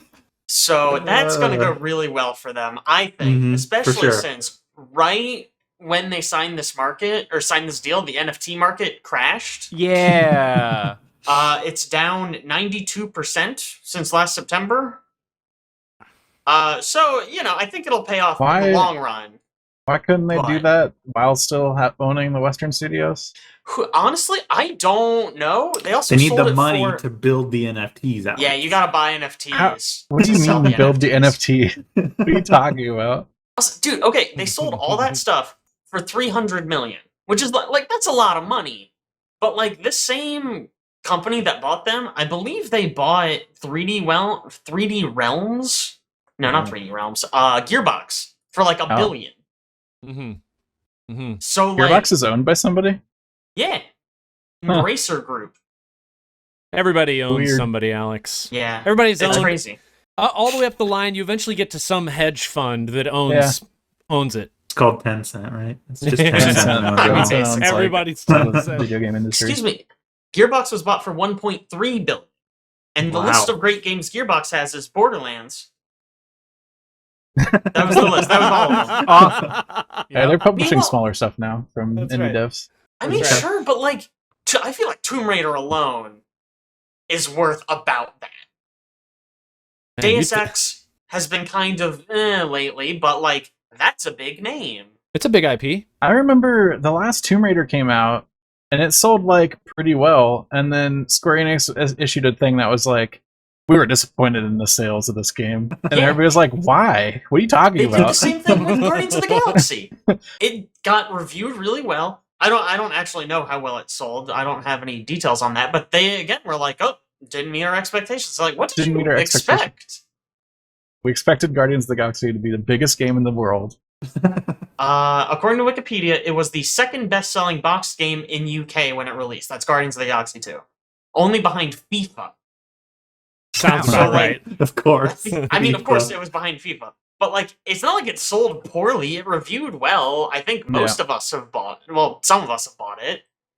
Not that we represent the industry very well, but you know what I'm saying. My game of the year. Like, it was at least decently well received, and the last Tomb Raider game, by the end of December 2018, had shipped 4.12 million copies. So, like, just from that, this deal feels like it doesn't make any goddamn sense. Yeah. I don't know. Especially, Crystal Dynamics is working on a new Tomb Raider already. And they're just like, Are yep, they? that's yours too. Just have it. We don't give a shit. I mean, what you don't see on a sale like that is, EBITDA, a company's like actual valuation. If they're in debt from something, or maybe Buy they had all those like major NFTs. development fees. Yeah, I mean, they Also- bought a bunch of NFTs and they all tanked, and now they're just like, well, I don't know, buy this Yeah. for cheap. You can 10 cents on the dollar. Let's go. Honestly, I'd believe it. To, The one... Sorry, go ahead, on. No, I was just gonna say, just slight tangent because you brought up FIFA. That Oh, FIFA yeah. is no longer getting made by EA. Mm-hmm. Yeah, they 'Cause didn't want to pay for it anymore. They didn't want to pay for it anymore, so there's no longer going to be a new FIFA game every year, which is like very extremely surprising because that just Well, like prints money. They're And- just changing the name. Well, it's Yeah. not, but it can't be the FIFA teams anymore. It's They it's apparently different have the teams. license to all but 2 of the teams. In 'Cause FIFA? It's Yeah. just 2 Italian teams, right? Really? Or something like that. But they it cannot call is- the game FIFA anymore, but they can use most of the teams in it. That's Yeah, they hilarious. can use all of the people because they have licensed all of the club teams that all of the people are Right. in. They just can't do any of the. I believe they can't just do any of the national like teams. You can't have like England versus France or anything like that. I think that's the line of they cannot do that. But everything else they have the ability to do, and so they're like, fuck it, we're not going to deal with how evil EA or how evil FIFA is, and it's just. EA calling someone else evil and not wanting to deal with them is just a weird world that we live in. It's pretty funny. Yeah, it's like, okay. Derek, who we should probably have on to talk about FIFA sometime because that's like all he played before he started playing games on PC versus Xbox. He said that they're going to call the new game EA Sports FC. Yes, Football that club. is correct. Mm-hmm. And they do. He did say that they have a license to every team except for 2 Italian teams, and that's it. So, good luck competing, FIFA. Gonna suck. Sorry, one last thing before we move on. Going back to the Square Enix thing, I heard one theory that I was interested in because I think it makes a lot of sense. That part of the reason they sold all their shit so fast, all their Western stuff, is because they were looking to get acquired by Sony. Oh. I don't know if there's any meat to that, but I heard that and I went, well, that would actually make a lot of sense. They're both Japanese based. Their Western stuff has been sort of on rocky terrain, so if they're just looking to shore themselves up to get acquired, that could make sense, and it would explain why they sold it for like 20 cents. But, I just thought that was an interesting idea. Wanted to throw that out there. Would Sony not want them more if they had all those extra IPs, though? I don't know. You would think that part of the appeal of buying them would be to get those IPs, but maybe it's like I don't know. Maybe they didn't want to spend quite that much. They're like, well, we want to buy some of your IPs, but we're not going to buy all of this Western garbage. To be fair, though, all of those, the Deus Exes and the Tomb Raiders, were not PlayStation exclusives. Whereas most of, maybe not most, but like Final Fantasy is what comes to mind, right? When you say Square Enix. And that's obviously been PlayStation exclusive for ages. Yeah. One last note on game-related stuff, probably more in news than games, is the Epic Game Sale Mega Sale. Oh, yeah. That just started. Yeah. It actually, Not to date the today. podcast.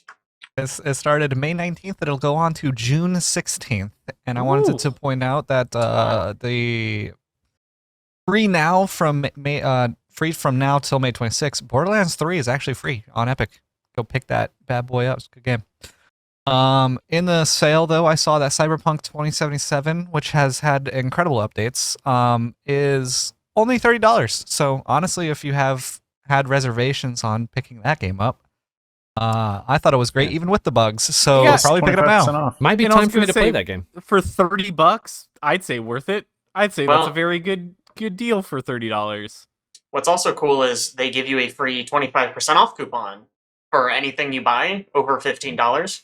Yeah. So that 30 is actually a little bit less than that. Yeah. Close to 20. Not quite as good as what it used to be when it was $10. Yeah. But I $10 bet. off for games under $40 was better. Yeah. But I mean, it stacks with any other coupon, with any other discount. Yeah. So it's still nice. Plus, I like If the stuff's coupon over idea. $40, it's actually better. You have like a $50 game you want? That's true. Yeah. If Yeah. there's like a new release you want to buy, getting 25% off is actually awesome. Oh yeah. But for all There's those a- games that were $15 that you could get for $5, Yeah. it's That rough was on so those cool. ones. But what's cool is you can buy smaller games now. As long as your total order is over 15, you can get a discount on that. So Nice. if you wanted to get like a whole bunch of $10 games, you can actually get a discount on those. Whereas before it was like you just have to pay full price. Nice. Cool. Okay, let's move on and talk about a couple things in film realm, because there's multiple things we have to talk about here, but we should probably start off with, this was, actually, I guess not this. Last week was opening week for Doctor Strange in the Multiverse of Madness. I don't know if everybody here has watched it. Yeah, I'm going to guess most people. Everybody but Jake? Aww. Oh. Yeah, I hate to see I it. can leave. Aw. I was wondering if it was too soon to talk about the Multiverse of Madness, because I only just saw it this previous week, and I've waited a full week of it being out before I even got a chance to go over to the theater and see it. I mean, we can hold off if we need to. Jake, No, you no, gonna no. watch it? I will excuse myself. You just let me know when Okay. I should come Okay. back. Yeah, Bye. yeah, you got it. You got it. That's mute, not that. Okay, there you go. Yeah. He got it. So, Doctor Strange came out last Thursday. Doctor Strange and the Multiverse of Madness. A lot of, I think, what the internet thought was going to happen in that movie, well, I guess I would say about half of it did, and the other half was completely wrong, which was unique. I feel like a lot of times people, especially who are looking at trailers, really try to dive in deep, and they get a lot of things that are going to happen in movies. This one, probably only because it has to do with multiverse, not quite as much. There was a lot of speculation about Tom Cruise being an alternate version of Iron Man. There was speculation about, I mean, just there was a ton of things, a multitude of things in the multiverse that it could have been. But movie was pretty good. I think from my perspective, loved it. Thought it was great. Then kind of had an interesting, I don't know, approach to a Marvel film, considering the villain. But other than that, thoughts from everybody? I thought the movie was really well directed, I guess. It felt trippy.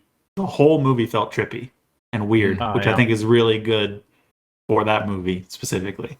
The stuff they can do with the Doctor Strange stuff is so creative, like all the random wild visuals they can throw in those movies. It's well, really cool. I saw they took a note from Gravity Falls when they go through the weirdness bubbles. Yeah. All that stuff. Yeah, that was really cool in this movie. They did a good job. Even the music and sound design is really trippy the whole time. You just hear like weird discordant music sometimes, and discordant. I like it. They did a fantastic job, in my opinion, of it. Like, they really went all out on it, and I really feel like it is one of the better Marvel movies. Like, I would say it's somewhere in my top 10. Wow. Because it really is all parts of storytelling very well. Like, you have the kind of pan shots that Sam Raimi is known for. You have a wonderful story being told that is actually interesting.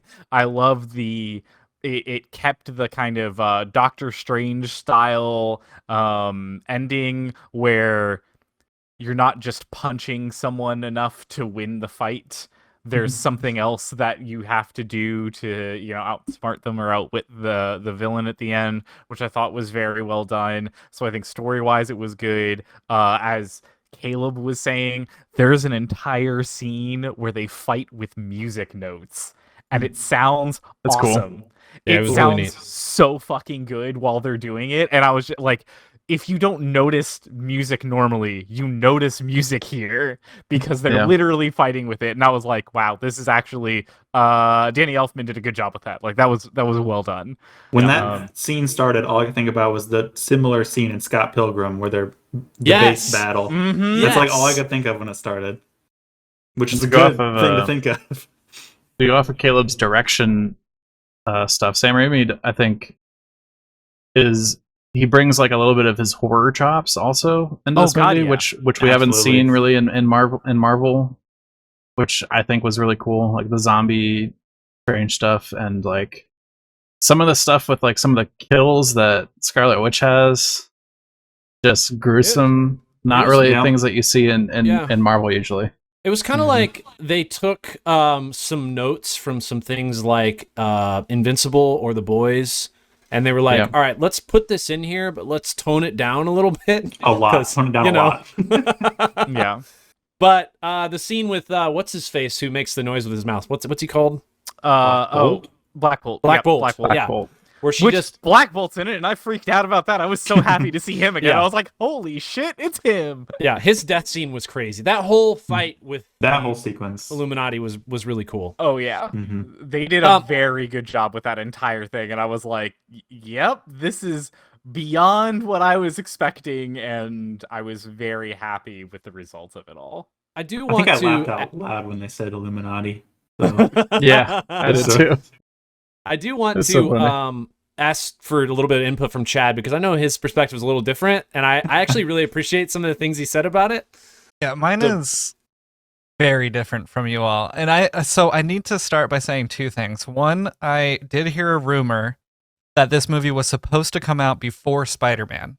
Yeah. So I think that's the case. So that kind of gives me a little bit more like, okay, like, you know, he's learning about the multiverse, and in Spider-Man, like, that's where he knows all about the multiverse, and that's why he's able to talk to Peter about it. But I feel like there was just choices of writing Doctor Strange that they kind of just flopped on, and then also it felt to me like a WandaVision movie with Doctor Strange kind of there as a side character. Yeah, but I liked that. But I mean, Yeah. if it was called WandaVision in the Multiverse of Madness, like I'd be totally on board for that. I don't know. Like I look at that as like Wanda's the villain of the movie. Like that's like saying like Black Panther is a Killmonger movie with Black Panther as a side character. So I don't know. Like you have to have them both in the movie and have like their motivations explored to be like a good plot. But the entire, I will say the one thing you were telling me that Chad was talking about is the whole subplot with her imaginary children. You wouldn't even know that existed if you didn't watch WandaVision. Mm-hmm. And that is basically the entire plot of this movie. It's the start and the end. Like the whole point of what happens in this movie is from her perspective, really. And Doctor Strange just kind of comes in and deals with it. I also really, really enjoy watching a YouTube channel called The Critical Drinker because a lot of his opinions on movies kind of aligns directly with mine. He made a video on this, and I sent it to Alex because there's a lot of stuff in this movie that like I can't articulate correctly, but that video just like pinpoints it amazingly for what I think is wrong with the movie. Now, here's the deal. I don't want to say that this movie's bad because it's not. It is a really good movie. But I think they've also kind of written themselves into a box because of the way Marvel Universe is. And it's all like each movie, each TV show always has to set up something. And so with the Multiverse of Madness, after going from Loki to WandaVision, just setting all of this stuff up, Spider-Man, setting all of this stuff up, and then just having it be Doctor Strange versus WandaVision, and that's it. Like I didn't watch any trailers or anything, so I didn't know what I was getting myself into. But that's it. I just felt like it was kind of just like I went to the movie theater. I was expecting a great like almost Avengers style movie, and then it just kind of I hyped myself up kind of thing. So, it does seem like Spider-Man would be a better end to the whole multiverse stuff, a better finale multiverse stuff. Yeah, and I think that. I mean, I understand where you're coming from of like the disappointment, but also you went in not knowing what was there, and I think that's the beauty of a lot of this is that you don't have to know what was there, and like there is an entire like media circus around analyzing the trailers and looking at all of the things and like trying to, you know, figure out how, you know, Professor X fits into every, but at the end of the day, like it's just a fucking movie. Like just chill and enjoy it. And I will say to kind of defend Chad's point, I think one of the things that happens with Marvel is there's this expectation that everything is a continuance of the last thing. And it's kind of been built that way because we have these giant arcs. And now even all of these series are tying in with what's going on. And the problem is you walk into a theater and you expect to see something where it's like, all right, I want this to tie in with what I saw in the last, like, you know, X, Y, or Z. When in reality, it's just a piece. It's a film that somebody wants to put together to create something out of. And so our expectations don't meet what they were thinking for the movie. It's like if you think about, like one of my favorite Marvel films is Thor Ragnarok. There's not a lot of tie-in to that movie per se. There wasn't a ton of build up to it, but it's a quality movie and it doesn't have a ton of things that really tie into the rest of, I mean, there's a couple minor components, but that's it. But you can appreciate it for what it is. I think that the issue with this one is they had so much build up from the series, and this was one of the first movies coming out of that, other than Spider-Man, which blew everybody out of the water. And now you're just like, one major complaint with this movie was like the final scene in Spider-Man is like the multiverse like breaking open and stuff. And that is not it feels like that should be like the opening scene in this movie, like figuring out what's happening with that, and it's not brought up at all. Yeah. Yeah, that's True. why I was saying that knowing that Spider-Man was supposed to come after this movie kind Yeah. of makes this movie a So- lot less of a downfall. I also don't know why they chose to like phrase it that way, because there have been multiple times they've released movies that In different occurred orders. before other movies Yeah. in the MCU timeline. Yeah. Why they had to go back and say, well, we need to adjust these things to make it fit so that chronological release order, it makes sense to the audience. That's a weird decision. Probably to me. because the movies that happen out of chronological order are much Haven't more done as well. standalone.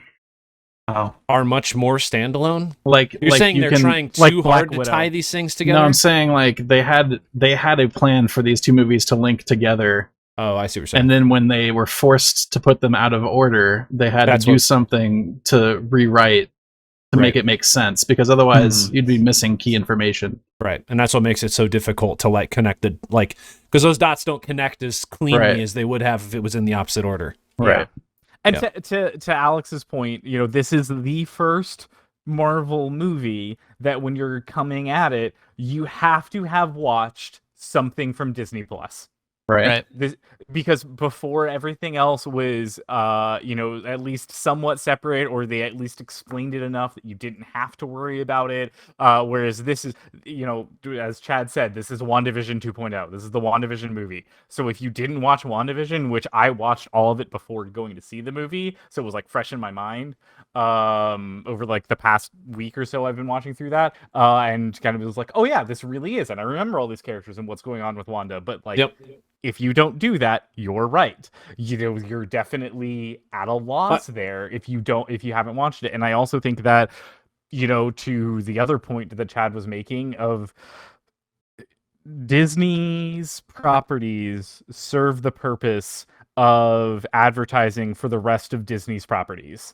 Like, it is just a circular continuum now of just being like, we're gonna tease you a bunch of stuff, and the entire reason it's there is so that way you go watch that, which then teases you into the next thing and then the thing after that, because they've got you on a hook. It's so weird though, because they don't need to tease me. I'll go watch the next Marvel Right. film. Yeah. Like, I'm Yeah. excited about every one of them. There's two more things that I kind of have to mention, because I think these are like glaring, in my opinion, problems with the movie. And one of which is Doctor Strange, to me, has always been that character that only trusts himself with information. He only relies on himself. He didn't tell Tony Stark exactly what to do, especially because, you know, he had to die in order to do it. So would he have done it if he knew?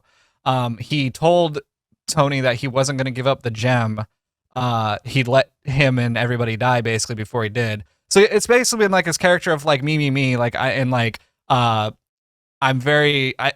more of a character for the world, and like I will do anything at all costs to protect the world. And then within like 2 seconds of the movie, he's like, oh yeah, this key of the universe, yeah, Wanda, it's over here, by the way. And it's like, he wouldn't tell that to anybody, in my opinion. Like, he'd be like, hey, I need your help. I have an issue, but I'm not going to tell you all the details. But like, we need to save the world. But it's like, boom, it's right over there. We just got to go over here. Oh, that's where it is. Okay. And then also, another thing is, Wanda's whole issue is she wants her children. Mm-hmm. But if you look at WandaVision, her whole issue was she wanted Vision. Mhm. And so that's just out the window now. She doesn't care about Vision anymore. She just wants the children. And that's like the whole arc, is that she's a mother, and like Vision is just out of her mind now. And I was like, so we gonna mention Vision? Is Vision gonna come into this movie? Is like, what's going on here? Like, so those are just two of the issues that I had with it. I could explain both of those away as like character growth. Mm-hmm. I think. I don't know if it's like a good explanation regression for Doctor Strange, though. Well, because Doctor Strange has learned a little bit more how to work with people, and is maybe trying to open up a bit and maybe trust his allies, and is like grown as like a member of the Avengers, you know, rather than just being like a solo hero. I mean, looking at his entire arc, you know, you have somebody who's only concerned with themselves, who then learns to to sacrifice himself and his own good to save the world. And that's just Doctor Strange 1. And then you see him go from this selfish person to somebody who works with others, which is the Avengers movies. And then you have him finally giving respect to people that he doesn't, or that he thinks that he's better than, which is what happens in this one with Wong. Like, there's an entire thing of him changing all of his arc throughout all of it, of just being like, yes, I need to do things differently and act differently and like change. And like, yeah, it does seem very weird that he starts off the movie. I mean, in my opinion, I think the entire start of this movie is very rushed, because it goes straight into like, hey, Wanda, she's over here, go get her. I think that's very rushed. I think there's probably production reasonings behind that, of why it is that rushed. But like, I agree that it does feel that way, but I also appreciated it because it was like a tight 2 hours. They could have made it like a 2.5-hour movie. Yeah. They could have made it. They could have made it an entire series. I think a lot of developable content there. I think that the nice thing about it at the end of the day is the fact that we know these characters, right? Like, we know who Doctor Strange is, we know who Wanda is, we know what's like. You don't need to give us 30 minutes of telling us, anything about the bad guy. We know the bad guy. You can just go. You can just start us off. And I think that was very nice to just be like, hey, we don't need to have a large exposition or have you convinced of anything or world build anything. We have done all of it. We can just do a payoff. And I'm like, cool. In terms of Wanda, I do agree that Vision probably should have been brought up, and that's important. But also, like, as a person who experienced growing a family and then like had children, like, you always hear like moms will do anything for their kids. Like, the kids are the most important thing, like, even over the spouse. Like, it is the kids, like, and that is like the aggressive drive that she had in the movie too. I wonder if there was something to do with like guy that plays Vision, what's his name? Paul Bettany. Yeah, I don't know if it, like, because they could have totally included him somehow, but I don't know. I mean, he could have existed in any number of multiverses. Yeah, Yeah. I mean, Like Vision. it's also been explained that she's corrupted by the book, and that's why Yeah. she does what But she that's does. like- So She gets That's corrupted by the book after making the decision that she wanted to like do anything possible to get her kids. just arguing Right. for me. Yeah. So I mean, that's not really like Yeah. a great explanation. Yeah. I don't know. I watched the video you sent. I think actually there's one very strong point in the video that I don't actually care about that much, but it is actually like a really good argument against the movie, and it's like Actually? to do with Is it actually? yeah. All right, You said rude. actually like 6 times. You wanna just interrupt the flow of the podcast real quick and just Hey, you do it all the time. Get out of here. I can talk now. I can Yes, go? you can talk now. My This is good? goodness. We're Yes. okay. We can continue. Yes, you can continue. All right. He talks about power scaling and Wanda's powers and how she just kind of does whatever at any moment, depending on what the story needs. Yeah. Like, for instance, like, she waves her hand and completely obliterates Mr. Fantastic just like with a thought. But then she has like a struggle against the other two heroes Yeah. where she like has like a fisticuffs fight with Captain America and Captain Marvel. Doesn't really Yep. make much sense. And I'm kind of like whatever, because It's story to write like an interesting scene, you kind of have to suspend disbelief and just be able to like enjoy what's happening Yeah. instead of like picking apart and being like, well, Wanda could have just like looked at all of them and turned them all into ribbons and then Right. walked out. And Like, then that that's the wouldn't end have of the been movie. interesting, right? Yeah. You know? Did he talk about? I forget if he talked about how Captain Marvel got crushed by a rock, and that was how she died. But like, okay, so I actually agreed with him until I heard the fact that if you actually look at the scene frame by frame, Oh my gosh. you see that this is wild. You see that Wanda's actually pulling the energy that Captain Marvel has around her off of her, and when she's slams to the ground, the boulder crushes her. She's gotten her powers taken away. So kind of like how Agatha got her powers taken away when Wanda was in WandaVision. So that's why a boulder just crushes her and kills her. I was curious about that. I was like, Actually wow, there's a boulder explainable. did it? Yeah, But it is it's a general issue with writing characters that are that strong. Yeah. Like Yeah. you can say the same thing about like Infinity War and the Gauntlet, because it's like the way all that plays out, it's really stupid. Because like why does Thanos have to kill half of everybody? Like why can't he just double all of the resources or Yeah. do Why couldn't anything he else? even Like the struggle Gauntlet is half the literally time? be able to rewrite reality. So like he could have solved it in any other way that wasn't mass murder. why couldn't Doctor But- Strange just go and erase his memory of the Gauntlet? Yeah, I don't. Yeah. I mean, You there's just have there's to like so many suspend different disbelief things. and like Or- enjoy the ride at some point. Or use a Instead of sling picking ring it to cut apart. off That's Thanos' definitely arm. why I said disclaimer. I do believe this was a good movie. Yeah. I just had to nitpick it and like ultimately, because I think if it was titled something differently as well, this is my whole thing with titles. This like, is I the would have Resident enjoyed Evil it. argument. Yeah, I would have enjoyed it more because like coming off of WandaVision, Loki, and Spider-Man, and not knowing that Spider-Man was supposed to be after, like having Multiverse of Madness, it's like, all right, this is the time that we're about to explore this like wild thing of like all these multiverses coming into 616, and like we're gonna see this we're gonna see who's the new villain, who's that guy, the new villain that they're trying to come out with Kang? in Loki. Or Kang the Kang, Conqueror. Kang. Con. Oh. We're gonna see him maybe like at a glance, but like he's not gonna get taken down. But like this is my whole thing of like going through the story of like how I would have written it, and like going to the movie theater, and it's just like, oh great, it's just Wanda. But I think, Okay.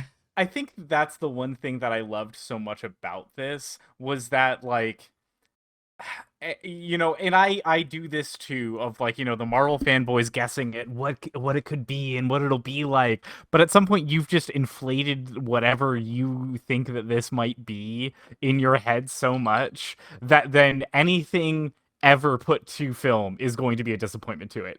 Like, and I don't think this is just a thing, like I think this is a marketing thing that Marvel has an issue with in general, but like especially dealing with a group of people is how do you make a film for somebody who spent the past year building up how they think the X-Men are going to come into it and how that like we'll finally have X-Men canon in the MCU and oh my god that's going to be so crazy, and we're also going to get Mr. Fantastic and the Fantastic Four. This is going to be intro to like 50 different things. It's just like after that point anything that you put to film, even doing those things that they want, will upset those fans because it will not be good enough to what they have in their own imagination. I'm gonna bring back Jake in if you guys are ready. Yeah. If we're done talking about let's Doctor do it. Yeah. Strange. Okay. Should we? I mean, do we even? Do you guys want to mention Moon Knight? Yeah. Yeah. I mean, I thought Moon Knight was good. I think not the best of the Disney Plus series, but I thought it was good. I'm not saying my catchphrase, so fuck you.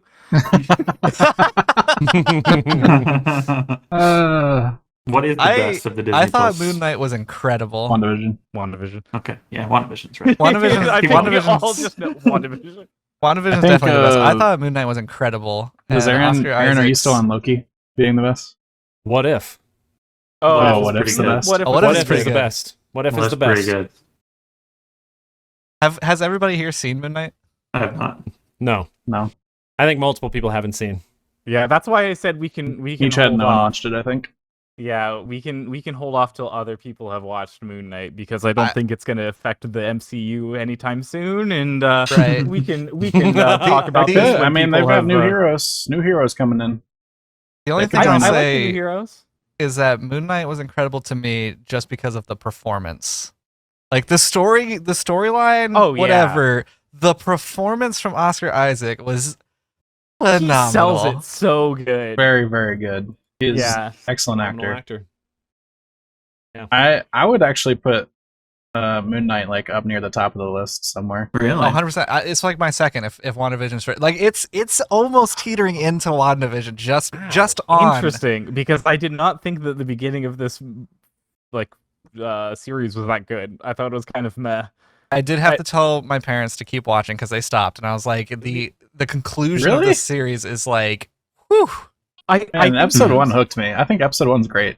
Yeah, I think the conclusion of the series does a very good job, but I agree. It's like I was not sold until a couple episodes in, and then I was like, I guess I'll watch this, and then by the end of it, I was like, okay, this actually is pretty solid.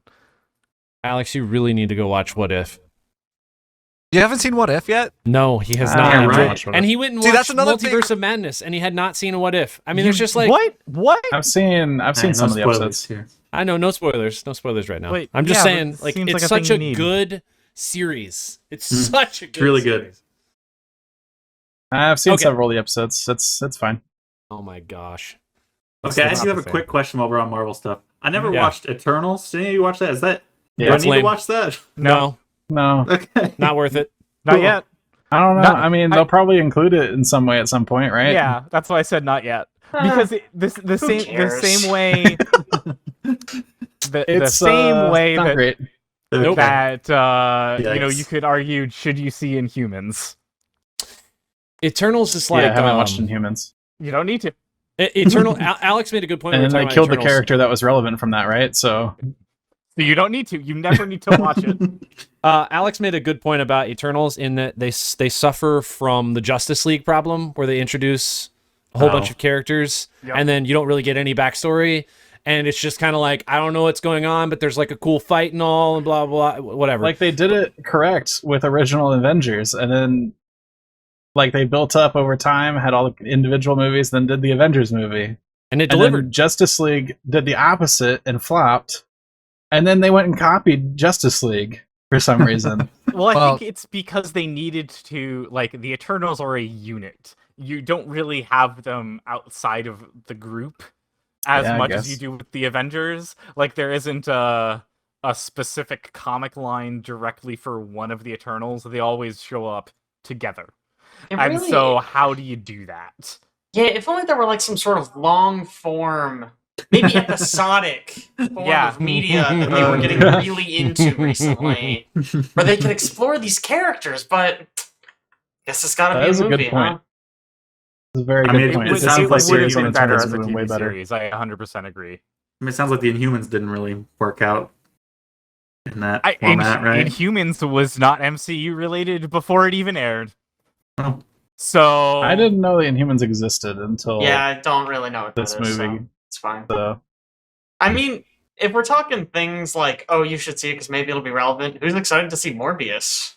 heck yeah, dude. Right? I hear he morbs a bunch of guys. That's Morbius sweet. I'm Morbius more sweet coming excited to Oh, see man. the Daredevil Disney Plus series that's now in production. Oh, really? Yep. Are they throwing out the Again? Netflix stuff?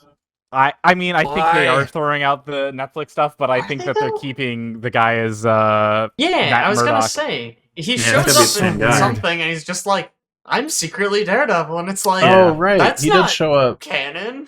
I because thought he get, it's fine. What- Did he It show up? was It was in Spider-Man. Spider-Man, right? Yeah. He's Yeah. in Spider-Man. Yeah. He's the lawyer. Yeah, because Mhm. in every universe, Daredevil's a lawyer, guys. correct. And that's the entire point, is that, like, fuck it, all the Netflix stuff is in its own universe. Cut it off, we're done, move on to the next shit.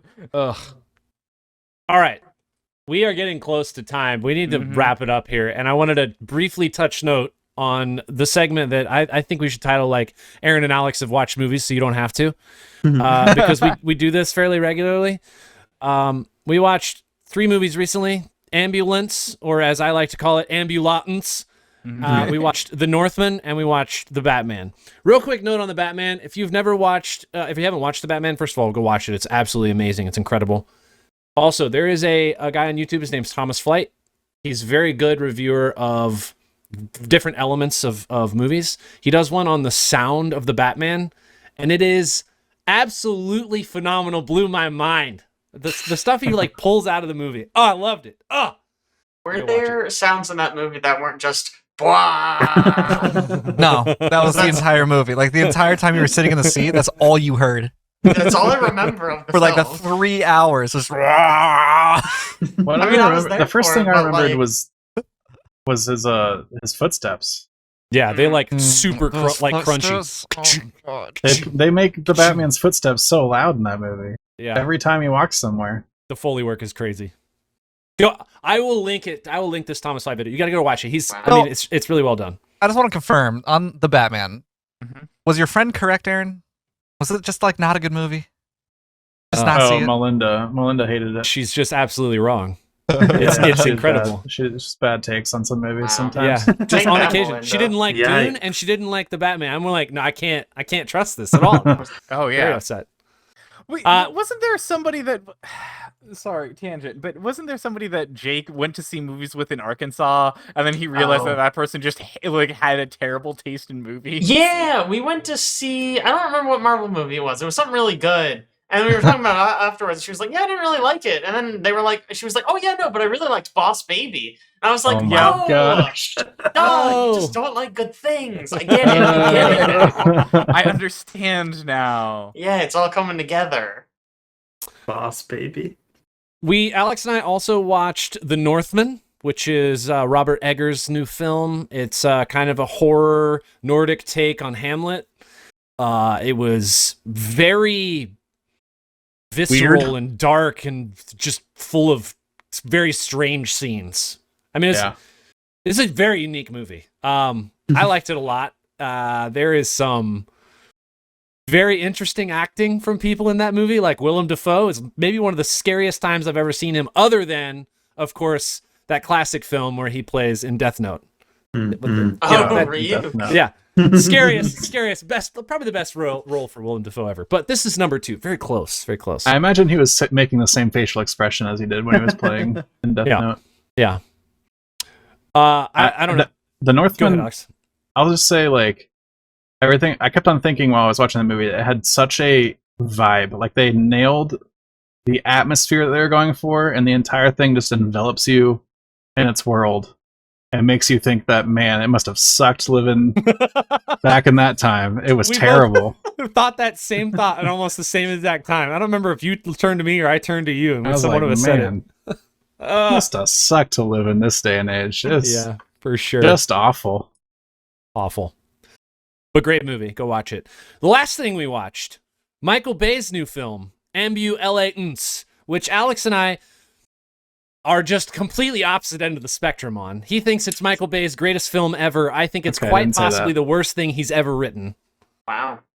Let me explain this movie real quick. Here's the summary. It's a 2 hour and 10 minute long movie. The first 10 minutes is the setup. This one guy, he's got a brother who does a lot of heists, and he's like, "Oh, you're doing heists." And then within the first 10 minutes, he goes and meets his brother, and what do? They go on a heist. The next 2 hours of the movie is one chase. It is just a chase scene for 2 hours in an ambulance. Sign me up, Love dude. it.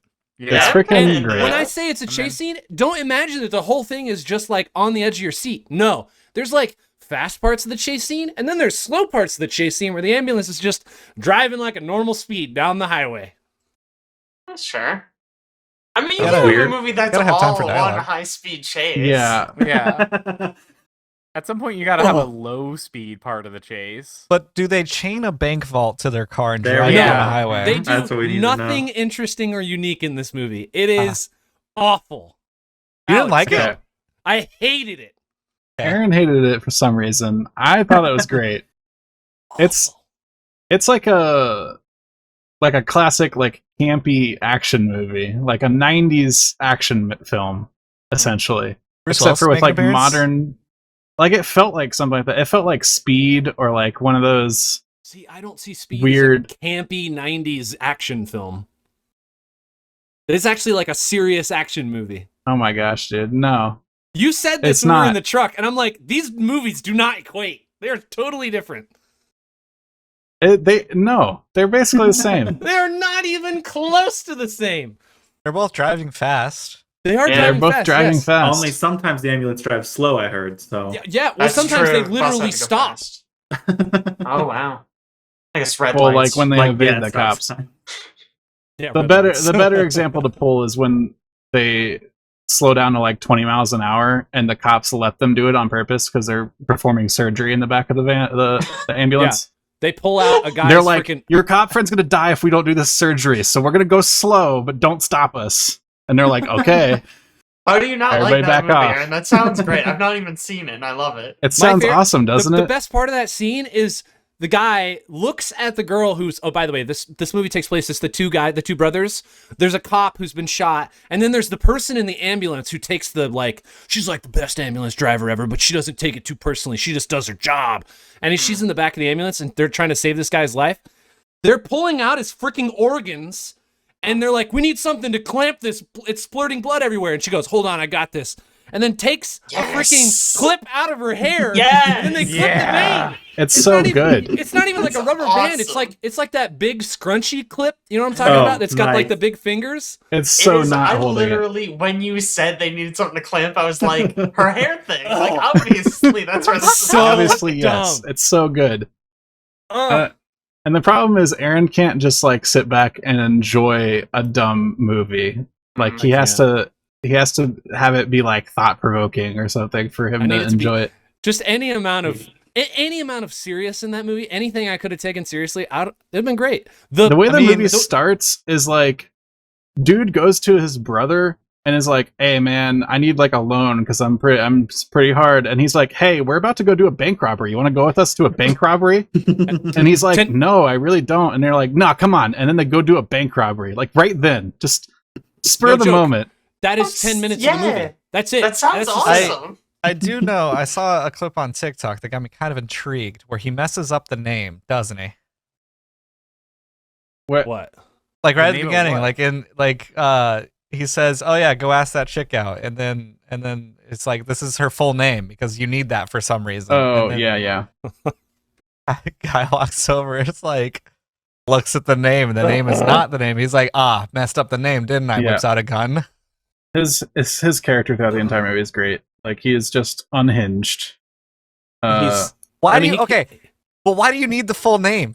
I don't That's know. what because I'm stuck on. The cop was like, "What's her name?" And he like told her first name, and he was like, "What's her last name?"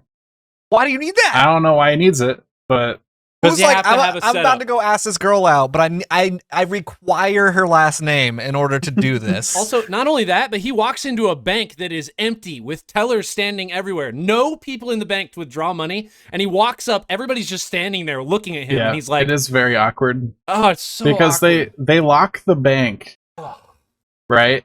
They're like, "Oh, we're doing like money transfer stuff. Like we gotta shut down for like half an hour," and the cop's like, "I just want to go in and ask that girl out on a date, though. Can you just let me in?" That's it. That's the premise. That's it. That's how he gets in the bank. Like, That's how what- the whole who- movie starts, right there. It hinges And on also- that moment. Like the setup is like he didn't want to ask her out because he was nervous about it to begin with. So his idea when he's forced to go do it is to do it in the most awkward situation possible when they're shut down trying to do some work. And he's like gonna force his way in because he's a cop. Like, what is that? It's so a dumb. power play. Assert dominance in the situation immediately. Yeah, I guess so. That just, man, I do like Michael Bay films. Don't get me wrong. This is just not one of them that I like. Oh man, it's a Mikey Bay. Yeah. Yeah, dude. Yeah. I mean, And I'm a it's big very apparent. I really like 13 Hours. I love The Rock. I really like the first 3 Transformers movies. Maybe first Like- 2. First, I can't two even still count- gets counted, huh? Yeah. Of all of them, 2 I'll go with is 1. the one. Just the first one. Just Just the first one. first one. There's so many times in Okay. that movie when the camera is like on the ground and then tilts 45 degrees and then zooms up to somebody's face. It's great. And then also, they they hired a discovered. drone. Yeah, I was about Yeah. to say Michael Bay discovered drones exist in this Oh, movie. Wow, man. There's The so amount- many drone shots. The amount of shots where it's like on top of a building looking at the city skyline and then it just goes shoom and zooms straight down the side and then pans over to the ambulance as it's driving by. It's just like, Oh, that sounds phenomenal. oh. It's I great. mean, don't get me wrong. The filming, great. The story, god awful. It is the worst Michael Bay film he's made. Right. I'm calling it. Transformers Pain and 2 Gain, is right? so bad. Like, I don't know if you've seen that film lately. It's have. not good. I have. I know. That's the, This is he's worse. below the enemy scrotum. Is that ringing a bell? Yeah, Because that's in that movie. good stuff, man. All right. last but not least, Chad, you want to take us out of here with some Zillow comments? Yeah, so I did which when I say I mean me and Caitlin, my wife, did a ton of researching My and wife. trying to find a house out there. That hurt me. That hurt me emotionally. Out there in Kansas, Missouri area. And I just need to make a note. I was baffled a couple times by, oh, this house is listed 30 minutes ago, or oh, this house was listed an hour ago. And I look at how many applications there are, and there's 20 to 25 applications already on there. And I'm like, this is insane. Holy crap. So Market's I think crazy. it was just, having an earth move to finally allow us to get a property to rent. So, coming out there. Join in the Horizon House. Moving in the Horizon House. That's right, baby. Put an extension on. We're gonna keep this thing going, Mega Mansion. I mean, at this point, it would be a content creation house, right? Like, Yes. I don't Where think no there's any content is other way created around except it. for our podcast once every 2 weeks. Hey, That's there's other content. That's created. Thank you quality very much. content. And actual player RPG. Forgot about that one. Thank you. Wow, yeah, you forgot about it. I can tell you really like it. Thanks, Alex. Appreciate it. I really wanted to play this past Monday. I want Oh. to try out stuff with my character. But then I did also remember that we're still in space Starship combat. I mean, it's And I was amazing. like, Twice ooh. as excited. It's amazing. It's amazing. I love Starship Combat. Hey, yeah. Oh, Speaking of which, wonderful. if you're really interested in an actual play RPG, we're playing Starfinder. It's fun. It's called the Discord and Signal. We're 25 episodes in. Yeah. I'm gonna kill Alex's character soon so he can stop playing because I know how much he hates it. So make sure you tune in for that. Also, we'll be back in 2 weeks for the next episode of Forecast. Well, thanks so much for joining us, and we'll catch you next time. See ya.